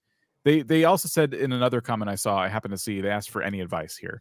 So they tried to recreate a viral success, a viral moment. Like, I'm going to double down on this. And so their next 2 videos were that on the same topic. They flopped, is what we're seeing, right? So, huh? That was me. My bad. We said not to remove it, and then and then I did it anyway. But you're not supposed to do. That's me. Sorry, that's me clicking stuff. Okay, but yeah, so, no, I agree. Yeah. It's one of those things where they're trying to double down, but doubling down on virality is really difficult, especially if you don't know exactly why it went viral or what made that video go viral, or if it was a thing about timing, because virality has a timing aspect to it where there could be a huge uptick in traffic for a particular topic, trend, whatever it might be. And then when you try to recreate that traffic spike has already passed or moved on, and then it just doesn't work and we feel disappointed. That could be what's happening. And if you've already done 2 additional and it's still not working, I would have already moved on. I would not be chasing virality. I would be chasing consistent views and delivering value personally. Yeah, that's just me. What do you think, Dan? I agree. I completely agree. I like that you tried to double down on something, and it's okay that it flopped, because now you know. Now you won't wonder like, wow, what if I had doubled down on that all those months ago? So you tried, and doesn't hurt your channel. You can leave those videos up, and you can just continue and carry on and try to, strike gold again just by innovating, trying new ideas. Take everything you can from that viral moment and learn from it, and just keep trucking along. Like some people in this space say like you don't want to go viral, and it's kind of for this reason. It's kind of like that temporary shot in the arm for your channel, but it doesn't like carry into like, oh, now I've made it on YouTube, I'm gonna get 1 million subscribers, I'm gonna make all this money, because those moments are really fleeting and it's just hard to like capitalize on those. So we're not surprised. I think this is just a really normal phenomenon. Yeah, agreed. I think one thing that we have that a lot of people won't hear, because when I talk to people who aren't content creators or who are very new content creators, is that people really value virality. And to be completely honest, virality is completely overrated. Yeah. Completely. Yep. I've seen it do so much more harm to channels than good, and creators than good. Like 99% of the time, it hurts them more than it helps them. So this is why I don't chase it. I'll hear people every single day. How do I make my video go viral? How do I make it? It's like, listen, you don't even know what you're asking for. Yeah. And it can actually hurt you. So, because look at the position that they're in now. They're making these videos that aren't working. These videos could actually be doing quite well, but because they're not reaching the heights of that first video, they feel like they're underperforming. When in fact, that video just overperformed and their other content is actually doing okay. We don't know, Yeah. but that's what I mean. It skews your numbers. So Jeff, we were going to do that as the last super chat for now, but you pulled up another one. Now I feel bad not responding to it. We got it. We got it. My reaction vids get around 70% click-through rate and decent view duration. Why do you think I only get 150 impressions? Well, that's part of it. The reason that click-through rate is so high is because the impressions are so low. Right. Yeah. So that's why I always tell people, don't only focus on one number, because it can really skew. You can have like 90% CTR if you only got like 5 impressions, and you know what I mean? It's like, yeah, you can get a really high click-through rate that way. It could be the topic why there's low impressions. It could be the topic of what you're talking about. Maybe there just isn't that much interest in that particular topic. I don't know. I really can't say on that one, but this is not a thing of like, oh, well, my thumbnails are really, really good, and that's why my click-through rate is so high. The only reason that click-through rate is so high is because the impressions are still low. Yeah. So that's what's happening there. You're catering to like the same viewers over and over again, but you're not doing enough to reach new viewers. And so that's just where we talk about innovating your content, finding ways to get into the feed of somebody who hasn't seen you before. And that just comes down to like creating content that would appeal to a larger group of people while also being in line with what you create now. So it's practice. That's YouTube. It's something you can break out of, but yes, we're not super surprised by these numbers. All right. So we have more. We will get back to those, but we're going to randomly select some more channels, and we're going to do it a little bit differently for a minute. I just want to play like a little game with this next channel. And depending on how it goes, we might do this with a couple channels, but sorry, little thing flying around here. I have the CLAAAW somewhere here. Okay. And we are going to have to update it. We have a bunch, we have 500 now on the non-gaming side. So we'll pop this up to 500. We will pick a number. It'll be 432. And what I'm going to do is I'm actually going to turn the screen share off for a second. I'm going to grab the channel link because I don't want you guys to know what the channel says it's about. They do say they're a shorts channel, which is going to make this game really interesting. Probably more difficult. Wait, what? Hang on. Did we already pick this one? We did. We picked... Oh, I didn't type the number. Okay, sorry. You can't even see what I'm doing. I'm just still talking out loud.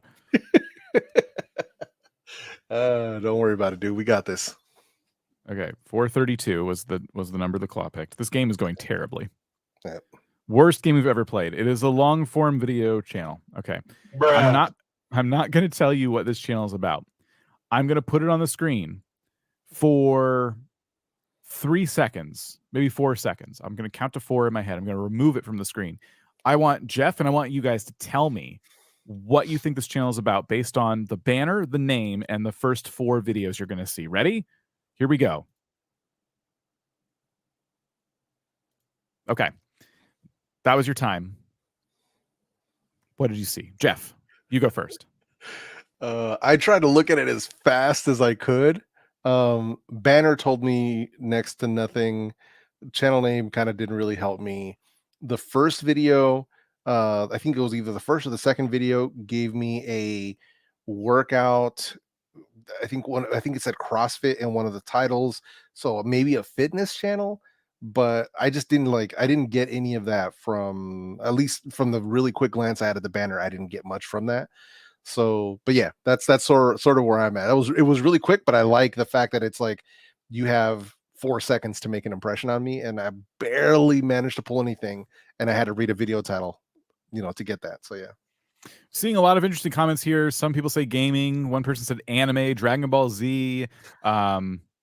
I saw a cooldown banner and things, workouts. Yeah. So a couple people said CrossFit, and that is what they claim they are about. So the reason we did that was because that is about as much time, and that was being generous, a regular person on YouTube would probably give one of these titles or thumbnails as they scroll through. The next time we do it, I'm probably going to take the banner and channel him out. We'll just look at a bunch of thumbnails. But it's interesting to see all the different opinions, mostly based on the banner, because it speaks to your branding being a little bit off. Like, it does look like a Dragon Ball Z channel when it was pointed out in chat. So something to consider. The Cooldown's a great name, I think, for a workout channel. I just think that the very cartoon animated kind of like style here doesn't speak to a fitness channel. Well, yeah, and here's the thing, right? And it could be that the creator themselves are really into anime and Dragon Ball Z, that's great. But branding for your channel wise, it doesn't make any freaking sense. So because it throws us off. When I see this, let's say I didn't see any of the thumbnails and we can't see the thing where it says welcome to only CrossFit Gym, whatever. Let's say we can't see that. All we see is the banner, the guy's logo, the cooldown. I'm gonna think that this is a Dragon Ball Z review channel. Yeah. That's what I'm gonna think from it. And that shows that you're creating confusion. And you know what they say in marketing, if you confuse, you lose. And that's the issue that we're having with this, is that the look of the channel doesn't match what the channel's actually about. So that's one thing. But secondarily, I'll let Dan move into it, because there's a lot going on with this channel, man.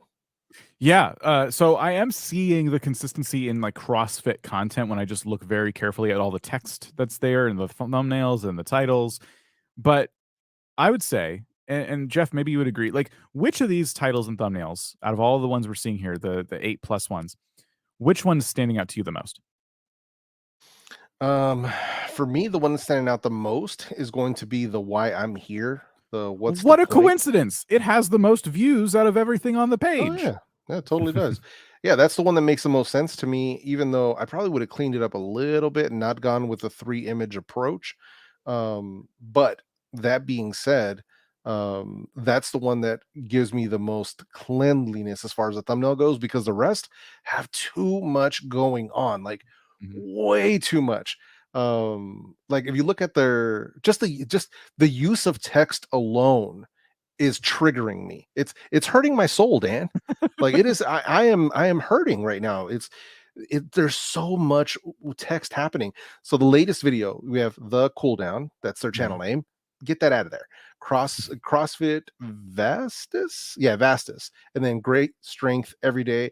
Does it get the seal of? There's so much happening here. So the only thing that should be on this thumbnail should either be that CrossFit Vastus logo or the does it get the seal of approval, but I don't even think that's necessary, to be completely honest. And then when we move over to the CrossFit box review, which is it just needs literally like a thumbs up or thumbs down from the creator. So like the yellow one, third one over, reviewing CrossFit boxes in Europe. And then there's a block of text with emojis that I can't even read. And then there's CrossFit Venezia, and then a small picture. There's just too much happening, man. So really, we just got to simplify. So I'm going to put some rules in place for this creator. No more than 3 words in your thumbnails. If you're going to use text, no more than 3 words. That's it. What's the point? I am putting my foot down on your thumbnail text usage. That is a rule. That's a challenge that I'm giving to this creator. No more than 3 words. If they're going to do that, if we're going to use an image in the thumbnail like they did with this one, have it be the entire thumbnail, not a small image within a thumbnail. Yeah, just to kind of set that up, and then choose a color for your text, choose a font for your text, and start using that moving forward. Instead of just throwing all these different fonts and things into this stuff. It's just not. All it's doing is creating confusion. And I know when we first start out, it's difficult, and this can sound harsh, but the simpler these thumbnails are, the easier they will be to understand, and the easier it will be for someone to click and actually watch your video, because at the end of the day, that's what you want. So let's not let your packaging for your product be a hindrance to getting people to actually watch your content. It is clear this creator is working really hard. They are going to different gyms and reviewing different gyms, and they're reviewing probably different ways in which people can do CrossFit. So they're not only working hard in the gym, but they're working hard creating this content. And hopefully all of these different bits of advice we've given you are helpful and constructive, because I think this creator has like a burning hot passion for YouTube, and Yeah. I would love to see them kind of like tune up their channel. More videos like this one here. Like, I'm not saying just do videos constantly where you're kind of telling what I imagine is more of like a personal story, which is good to do. But when I say more videos like this, I mean more simplistic thumbnails that have just a few words of text that are nice and bold, easy to read. And, you know, you're going to start seeing your view counts go up, because that is like what people can comprehend a lot better what's going on when you simplify the thumbnails. And it's going to be easier for you as the creator, who, I mean, if I had to do this collage and recreate it in Photoshop, it would take me forever. Like, there's so many elements here to kind of like put in certain places, and you don't have to do all that work. You can, you know, the work you do on a thumbnail should be up here. The execution will go faster and faster as you learn how to use Photoshop or Canva or whatever you might be using. And the thumbnails should always kind of like make sense to the viewer as they're scrolling through YouTube.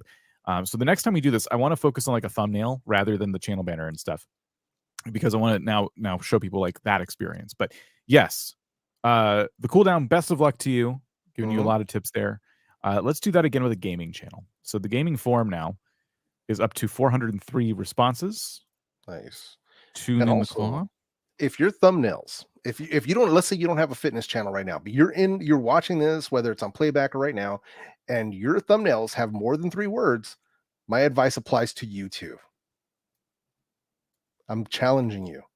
Less than 3 words. So 3 words or less. Oh, and we can up it. I like what somebody put it in here a second ago. Yeah, yarning for a smile. Titles under 50 characters. Double challenge. Titles under 50 characters, 3 words or less in the thumbnail if you're going to use text.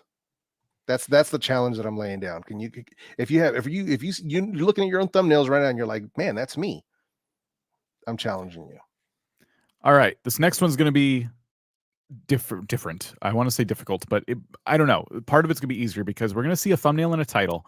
It's going to be nice and big on the screen, larger than any title or thumbnail anyone's going to see other than like on their TV perhaps. But people who scroll by on their phones, people who watch on their desktop, like, you want to make sure your thumbnail is really easy to understand at a smaller size. So this test won't be like foolproof, but we're going to put it on. I'm going to give it maybe 3 seconds or less.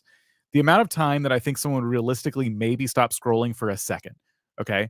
You guys are going to do the same thing. You're going to tell us what you think the video was about based on the title and the thumbnail that you got to see as you're, pretending to scroll through your phone. All right. We understand the concept. It's a gaming channel, so you have that hint in your back pocket.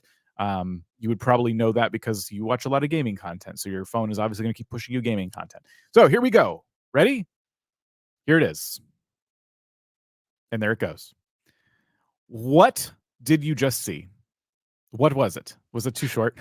I didn't make it to the title, man. You usually don't. Sometimes you don't make it to the title. Sometimes your thumb is moving and your brain is not paying attention. What happened? I don't know. All right. We already have some guesses here. What did you think, Jeff? I'm gonna let the chat handle this one. It's some sort of a gaming video, but I said that. You can't take that. No, I know. The thing is, I don't play that game, whatever this game is, so I don't recognize it. So to me, it's not recognizable. So I'm gonna have to let the chat. I'm gonna let the chat handle this one because I don't know that game. So from what I can tell, this is the correct answer. It's League of Legends. But with some mobile game, character rankings. Some mobile game. Some mobile game, League. Pokemon. Someone said Pokemon. MOBA gaming channel. I have no idea. The UI is too big. I warned you. Didn't look great. So all right, MOBA educational. I think that's pretty close. All right, I'll pull it up again. So you are looking at what seems to be a League of Legends video. Why was that difficult? Like, even if you understood League of Legends, let's talk about what is it with this thumbnail that made it challenging for everybody. First of all, I'll start. The text, very small. Like, if you're going to have text, yeah, I mean, use it well. I like that there's 2 words, but it's so tiny. It's really, really tiny. Doesn't League have a logo? Yeah, you got a logo. but I wouldn't necessarily recommend putting the logo. It just needs to feel like League of Legends, even without a logo. Yeah. And I was going to say, like, this character art, I guess if you've played League, is probably familiar to you, but to me, this is a lot of like texture to add to a thumbnail, like especially one that's so small when you're at like proper. Oops, I'm zooming on the wrong thing. When you're proper thumbnail size here.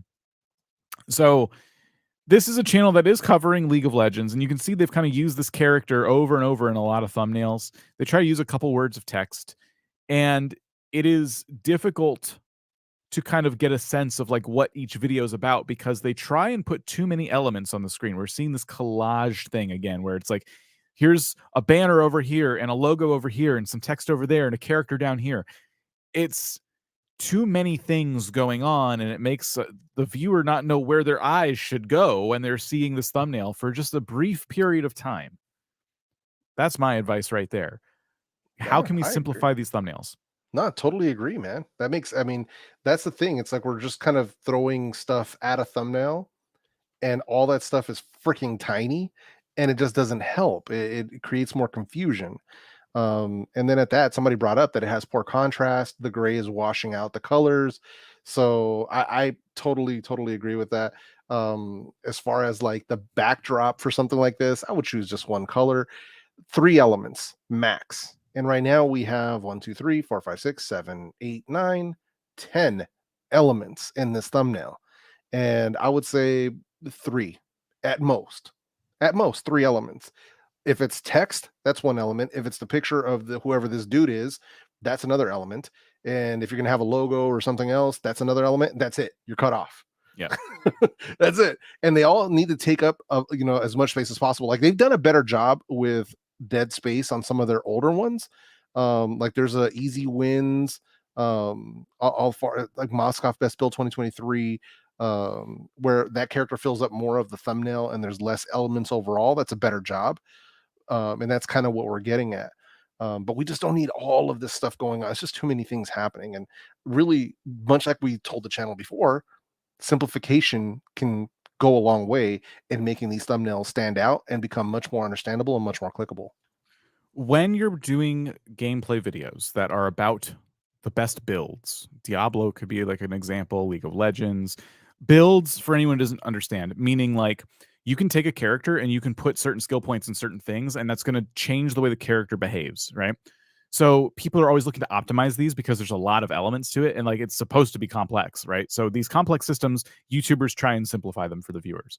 And so when you're trying to do these like more advanced videos about having the best build, instead of focusing on the little icons that maybe a League player understands, you're giving away what is in the build here, it seems, right? Like you're trying to like tease what people can do. What if you focused on the results of that build rather than the construction of it when it comes to your thumbnail? So what's the build? If I follow your guide, what is the benefit to me? That's the thumbnail. The character is going to do how much more damage, how much more defense are they going to have? Like, that's what you try and demonstrate with a very simple, clear thumbnail. But we see thumbnails like this all the time, and it's really difficult to you're trying to communicate it using familiar symbols, but it's still like so difficult to understand. It creates all this work for you in Photoshop, and it creates all these elements on the screen that to a layman probably make no sense. If you're new to the game and you haven't seen these symbols before, it makes no sense. But what is the result? You're trying to solve a problem that I'm having. I'm bad at the game. My character is taking damage like crazy and I keep dying. So how do I fix that? I'll find someone who's going to help me build it out better. Tell me the benefit. Like what is it's like, here's the character name and here's the best build for them, or top 5 builds for so-and-so. Like, let's simplify this down a lot more for someone who just has a problem that they're trying to solve, and they're searching probably out of frustration because they just got done getting their butt whooped for like 2 hours. And they're like, I only have a few hours a day to play this game. I need to get better at it. I need to get good. Who has advice for me out there? That would be my advice. And that more applies to like from gaming as a broad scope, maybe not specifically League, because I don't play League. Some of you who do are like, obviously, but hopefully my point still is intact. No, I totally agree, man. It's one of those things where you're delivering value. That's really the key, right? And for me, especially like the game I'm playing now is Starfield. And the content that I've been watching the most, at least right when the game, first dropped and we got early access and stuff, was tutorials, XP, ship builds, how to Yep. make money. Like a lot of those videos, I found some amazing creators that I was like, wow, this guy is really good. I end up subscribing to him and checking out more of their content and stuff. And but those videos are super valuable. Like one video that I found just 2 days ago, channel has 1,000 subs. In 3 days, video has 180,000 views. Wow. And I'm just like, this is what I love to see. I Yep. love to see that because it shows you that there's value in these types of videos, providing value, showing people how to do things in a game.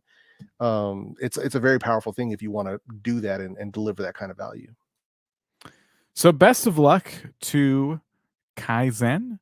Thank you for submitting your channel. And I want to do that game like one more time. We're gonna do a non-gaming channel, and we're gonna see if depending on what kind of channel we get, it could be one that like a broader audience understands. Obviously, League is very niche. So just for full transparency here, you see we have 534 on the non-gaming form now.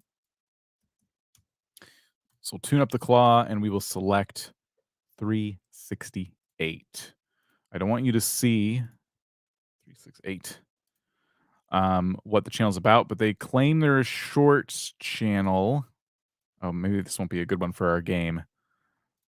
Shorts channels make it more interesting. Let me... Okay. I don't know, guys. That doesn't sound good, man. Bruh. Maybe we don't play a game with this one. I don't know. It's not... I'll just show you. I'm looking at this full screen with context and everything, and I'm still a little bit confused. That's a problem. That's a problem. They got a lot of views on some of these. But some of them, actually, you know what? I just saw something. I'm not going to review the channel. We have some stuff in the description below as to why we wouldn't review certain channels. And I just saw some stuff I didn't like. So we'll pick another channel. Apologies to that creator if you were expecting a review, but we're not going to do it. We'll pick another one. How about we try it again? 382. All right. Okay, maybe we can play our game with this one.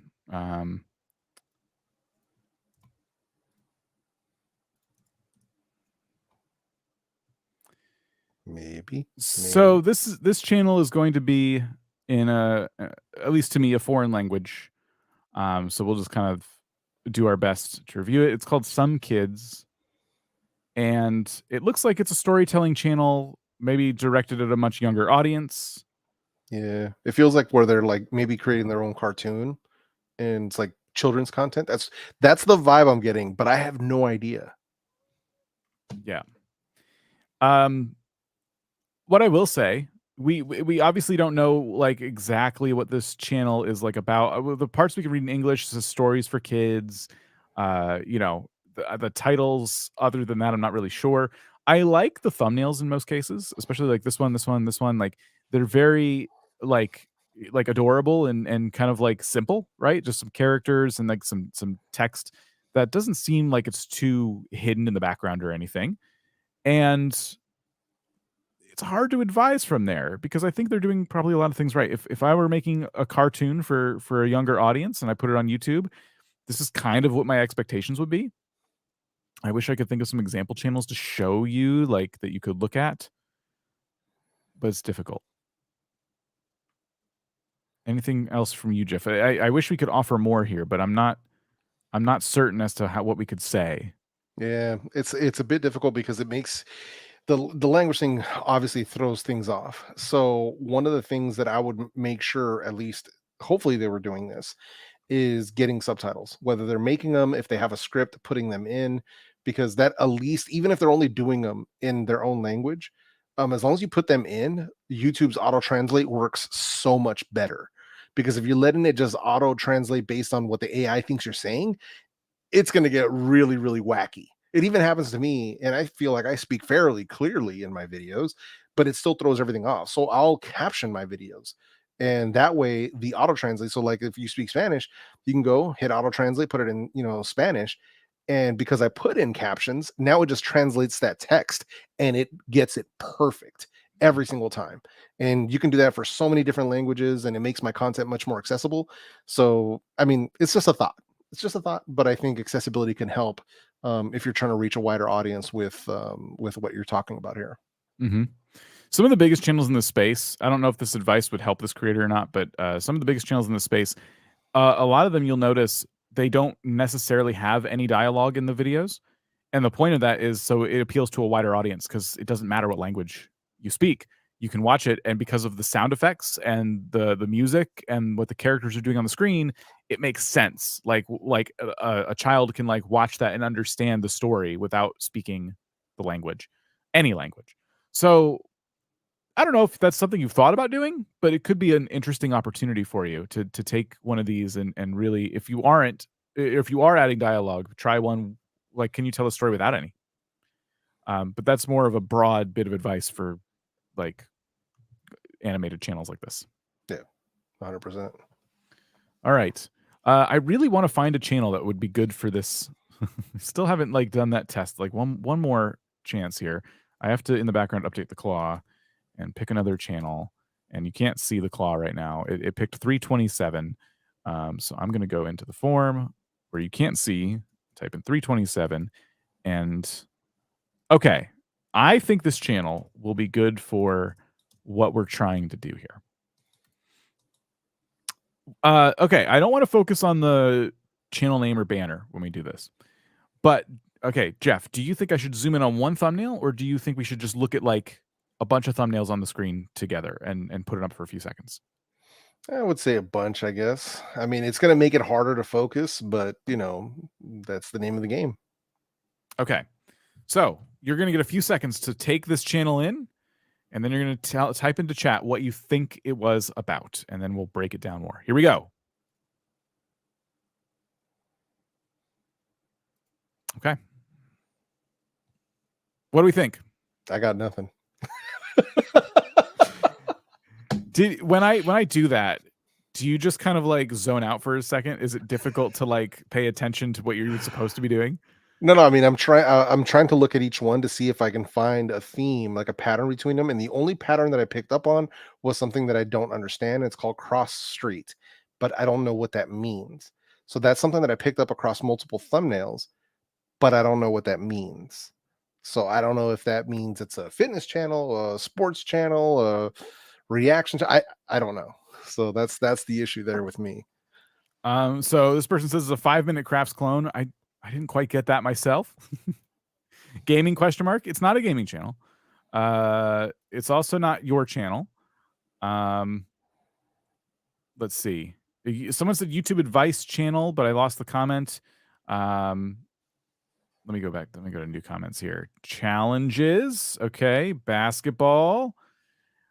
YouTube how-to videos. We saw that a couple times. I think I can see the thumbnail that people are like looking at and getting that from. Let me pull it back up. Now we're not going to pull it off the screen. I'll put up the channel name there. Does it make more sense now? Oh, so that's what I was getting. Cross the street. See, I couldn't see the. I was just seeing cross street, not realizing that the channel's name was Cross the Street, Portland, Oregon. So it looks like the reason I keep seeing that is because it's branding. They're throwing their logo into these thumbnails, which, to be completely honest, is completely unnecessary. So just throwing that out there. It's not really necessary to do that. But let's see. But what do they talk? Because it's a podcast. But what is the podcast about? Is there a theme behind it? That's what I'm trying to figure out too. There seems to be a number of videos here they're posting very consistently, and the thumbnails kind of all look different. I'm seeing the familiar faces in the thumbnails, but it's difficult on a video to video basis to know what I'm going to get if I subscribe to the channel. Like what am I going to see tomorrow? After watching I Got Monetized, how much how much did YouTube pay me? Okay, now we're attracting an audience of people who are interested in being monetized on YouTube. The next video is what drug would you pick? Street interviews in Portland, Oregon. Okay, so kind of deviated from the YouTube topic, and the next one is my 3 favorite lady YouTubers, so queens of YouTube. So we're talking about YouTubers again. Can you name a Portland rapper? And I saw people talking about like how they thought the channel was about rapping, so that's where maybe they were getting that from. Then there's a day 4 of At the Gym Challenge, seeing an old friend today. So I know I picked up the channel over here, but like day 4 implies that there's like a series, but I'm like not in on it. You know, there's so many different topics on this channel, video to video. And the reason I just went on that little linear journey there is because that is what a viewer sees after they subscribe. You have to imagine that YouTube is, hey, you subscribe to this channel. Here's their newest video. And here's their newest video. And here's their newest video. And every time YouTube presents them a video, they're not getting the same thing that they subscribe for. If they subscribe down here, it takes a while to get to more YouTube specific kind of content. So super important if you're doing a podcast, if you have a YouTube channel, to make content that is for the same viewer. The same type of person would watch this channel over and over and over again, every new upload. But we're not seeing that, in my opinion, on this channel. Yeah, that's the thing with what's going on here is with a podcast, you're free to sort of do what you want. On YouTube, it's going to make it extremely difficult for you to grow. And that's the problem here, because you have to think what's going to get this viewer to watch the next video on your channel and the next video on your channel when they're so freaking random, right? That's the problem. What we're always trying to do with YouTube, and something that is a through line, you'll hear me say this over and over, is we're trying to create returning viewers. So how can I get somebody who just found my channel for whatever video to watch 1, 2, 3, or 4 more videos on my channel? The reason that I can get them to do that, the reason that I create returning viewers on my own channel, is because my channel topic always remains the same. Even though I'm talking about different products and different things, they're still the same thing. So like, let's say if their podcast was about Portland, their videos should be about different things about Portland, not who are my favorite lady YouTubers. And here I am at the gym, and like this is all this stuff that doesn't make sense. Like there has to be a through line to this content. And that's sort of what's lacking here for me, is they're not focusing on a target audience, and that is very, very obvious. So that would be the thing that I would start thinking about. Not saying that they can't do whatever they want in their podcast. Much like a gaming channel, you can play any game you want in your free time. What goes on your channel is what makes the difference. So they can still have their podcast and do whatever they want, but what they put on this channel has to have a bit more focus than this if they want this to actually start working and growing in a way to where they start getting higher view counts and more returning viewers, and really growing the channel in a way that's truly, truly meaningful. So I'm seeing a few comments about how there are other podcasts out there that don't do that. They seem to talk about whatever. But I want you to look at those podcasts carefully. If you're going to compare this channel that we just looked at to some of the biggest podcasts in the world, for one, that's a little unfair because those podcasts have had a very long time to figure out their stuff. And two, even today, those podcasts that were mentioned in chat have specific things, like they're interviewing specific people. Like one of my favorite podcasts is Conan O'Brien Needs a Friend. And I know I'm going to get the same experience over and over, even though it's different interviews and their first segment is always about a different topic. It's like 3 funny people, and I know the part of the premise is they're going to make me laugh. They're going to talk about something in their personal lives, and then when we get to the interview portion, they're going to interview another celebrity, usually one who's done some comedy before. So you could argue, well, Conan O'Brien interviews a different person every week. Why can't someone else? Like, they're interviewing a different person every week, but they are doing it in a way that's going to still cater to the same audience. It helps that it's a very famous celebrity doing it. And it helps that they're talking to another famous celebrity, but keep in mind those famous celebrities have there's a through line there. A lot of them have a journey that involved comedy in some way. So it's unfair to compare this kind of podcast channel to those really well-established ones. But if you're going to do that, don't forget that even those podcasts have a through line. They have something that connects them. And the podcast we're looking at seems to have Portland as a connecting thread, but they're doing too many different types of things in Portland. They're all over the place. So our advice is to try and give people a similar experience time and time again, episode after episode. Maybe you can branch out into other types of areas eventually, but let's establish ourselves as an authority in some way first, and get a lot of our YouTube licks in. The people have to learn this craft over time and expand slowly. If you start out and it feels totally random, people aren't going to stick around because they're just not sure what they're going to get. Talking about YouTube monetization one day and then doing man on the street content the next day, that's two different things that aren't remotely related. The only through line is that it's that one person, but that's not quite enough when you're not a well-known established person on YouTube yet. Yeah, I agree, man. It's whiplash, topic whiplash. And we don't know what we don't know. So I give creators the benefit of the doubt, right? Like I'm giving this creator the benefit of the doubt. They probably don't understand kind of how YouTube works, and that is what it is. Like that's totally fine. But moving forward, this is something that I hope gives them food for thought. That and I've made this work with other channels before too. Where let's say that they're making 8 pieces of content a month, and they don't want to be boxed into one thing. I said, all right, cool. You know what? How about this? 5 of your 8 videos this month have to be on the same topic. The other 3, do whatever the heck you want. But you got to do 5. You got to do 5 for me. Yeah. So, or more. And eventually the channel that I'm referring to started doing, of their 8 pieces of content per month, they do 2 videos per week.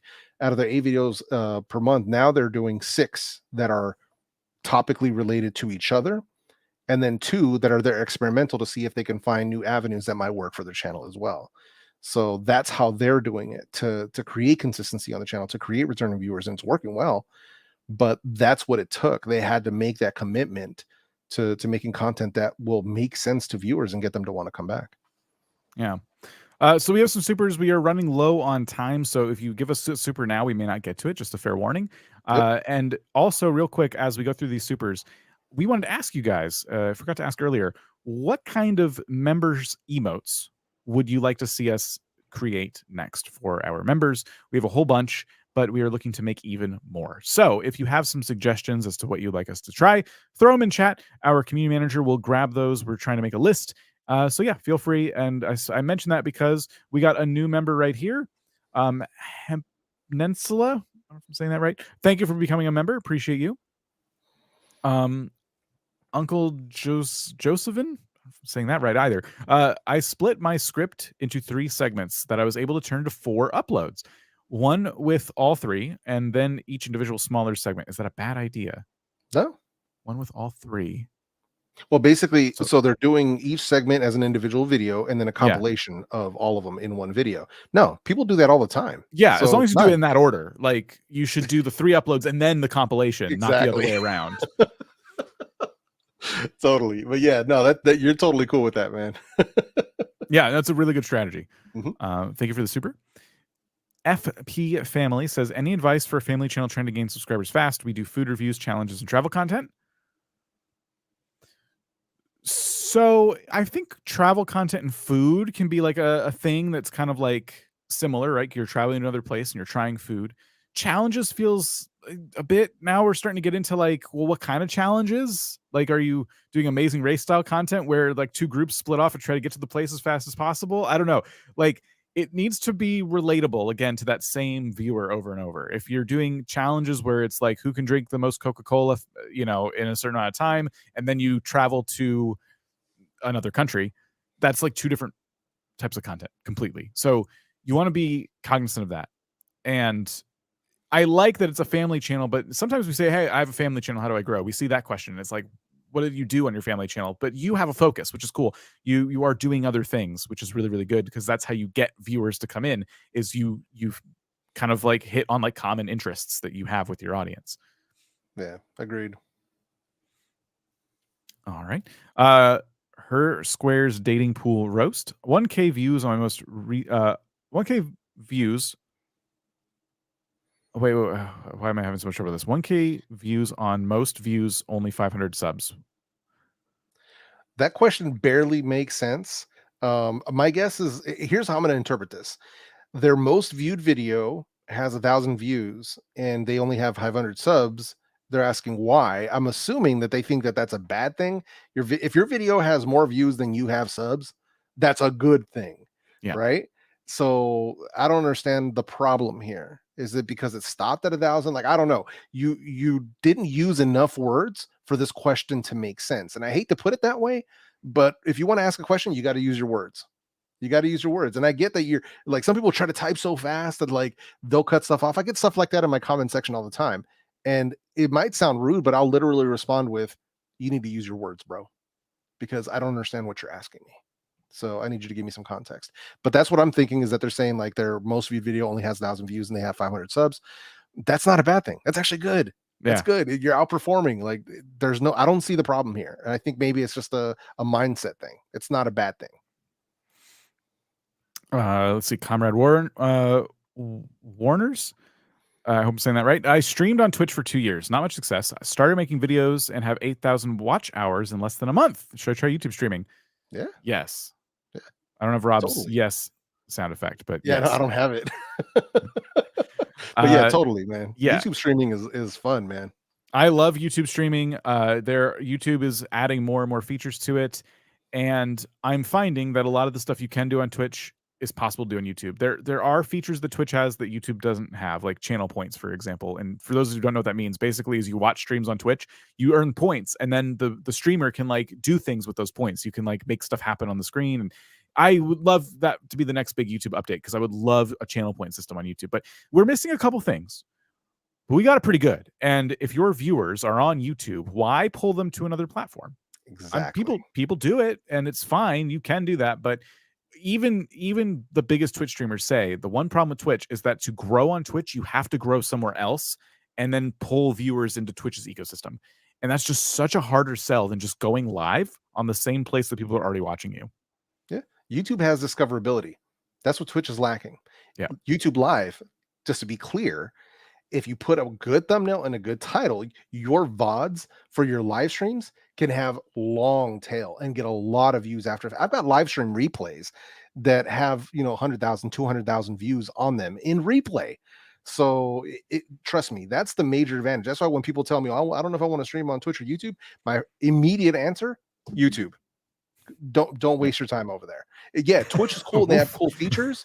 Yeah. But your monetization options and your ability to grow and your ability to find an audience is so much better on YouTube. Like, it's not even close. Right. All right. Next up, we have Design Burst. We started with stock videos and AI voice. Can't use actual videos due to clients' privacy. Is success in YouTube feasible by just showcasing 3D design projects? Any tips to engage without using actual footage? Here's what I would suggest.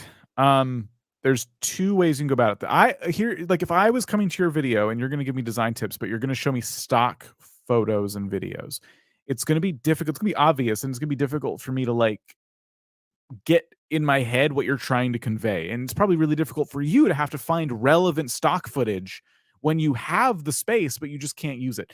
So let me ask you this, like, is it possible, and maybe you've tried this before, is it possible to go to the client ahead of time and say, by the way, part of my business is that I have a YouTube channel and I use it to find new clients. Do you mind if I do a video tour for my channel after this is all said and done? And you can say no, and we're still good. Nothing changes. It would help me out though.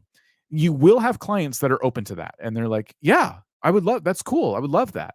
And you'll have clients that are like, it's my house. I'd rather you not do that. And it'll probably be, probably split right down the middle, I imagine.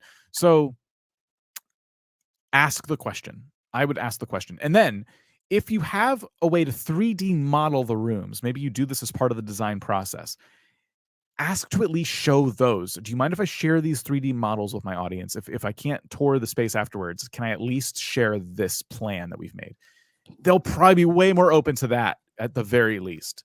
But I think you want to convey your points. You want to use all the tools you have. It's very, very like common, I think, for channels that have the kind of business like split that you have, where it's like part business where you do a thing, part YouTube channel. Very common for them to just ask the question and get permission. If you don't get permission, then you go back to business as usual when it comes to your videos. That's my take. Yeah, no, dude, I totally agree. I think you miss 100% of the shots you don't take. And you definitely want to ask. Like, here's the thing, and this reminds me, I got asked. So as a fun fact, some of the people that I have people that do stuff around the house. And one of them has a TikTok channel with a big following. And they asked if they could film what they're doing here. And I said no. And that's because I have to protect my privacy. Like, once they asked me and they told me what it was about, then I stopped and I said, hey, and I took them and I showed them, the studio and stuff. Like, I'm a content creator. I can't have you disclosing my location. I can't have you filming here. Sorry. And they were totally cool with it. They were like, oh yeah, no worries. Totally get it. So they kind of understood where I was coming from, and they were like, yeah, no worries, man. We'll take care of that elsewhere. You know, they have a lot of other clients who are not content creators who are just like, hey, whatever. But for me, they kind of got it. But at least they asked. It's better to always, you know, especially for stuff like this, you want to ask, because you'd be surprised how many people will actually say yes. And when I asked this person, like, how many people, you know, say yes to this stuff, and then they showed me their following, and he was like, basically, he said, like, I've asked the last like 10 people, only you and one other person said no. Wow. It's like, nice. Yep. Okay, let's do a super chat, super speed run here. So VR Spaceman says your free tips really help me. Thanks, vidIQ. Thank you. Appreciate that. Mr. Rainbow Loves Coffee says, is it okay to name my shorts the same or similar without hashtags? So naming them the same thing over and over again. If that title makes sense for each short, and don't use hashtags, I would say you don't need them, and they clutter the title. But I like shorts to experiment. I like to experiment with different titles. So if you have similar content over and over, you could do that. But what if you didn't? What if you just experiment with different types of titles? Titles on shorts are not as important as long form videos because of the way shorts are presented. So I wouldn't stress titles too much. I would play around with them though. Yeah. What is the future of AI cover songs channel? I don't have my crystal ball today. Yeah. So I would say have something in your back pocket that is different than that, because there's too many court battles that have yet to happen to figure all that out. Yeah, 100%. Alpha Monkey says, I'm 18 years old. How do I make YouTube my career before I get kicked out next summer with a job? Practice. I mean, we've met creators who have been in similar spots where the stakes are very high. YouTube has to work for them. So you got to take YouTube the most serious. You got to treat it like a job, even if you already have a job. And nothing's guaranteed, especially when it comes to YouTube. Good luck. Yeah. No, it's personally not impossible. I was going to say it's not impossible. It's just tough. Yeah. Very difficult. I think one of the things that I would do is research, you know, first of all, stuff you like, but also look at channels that, content types that are very open to diversified revenue streams. Because the big thing when people think of making YouTube my career, they think AdSense. They think YouTube paying them only. They don't think outside the box. And what you want to get into is a niche that opens you up to multiple revenue streams, whether it's YouTube AdSense, channel memberships, possibility of Patreon, selling merchandise, affiliate revenue.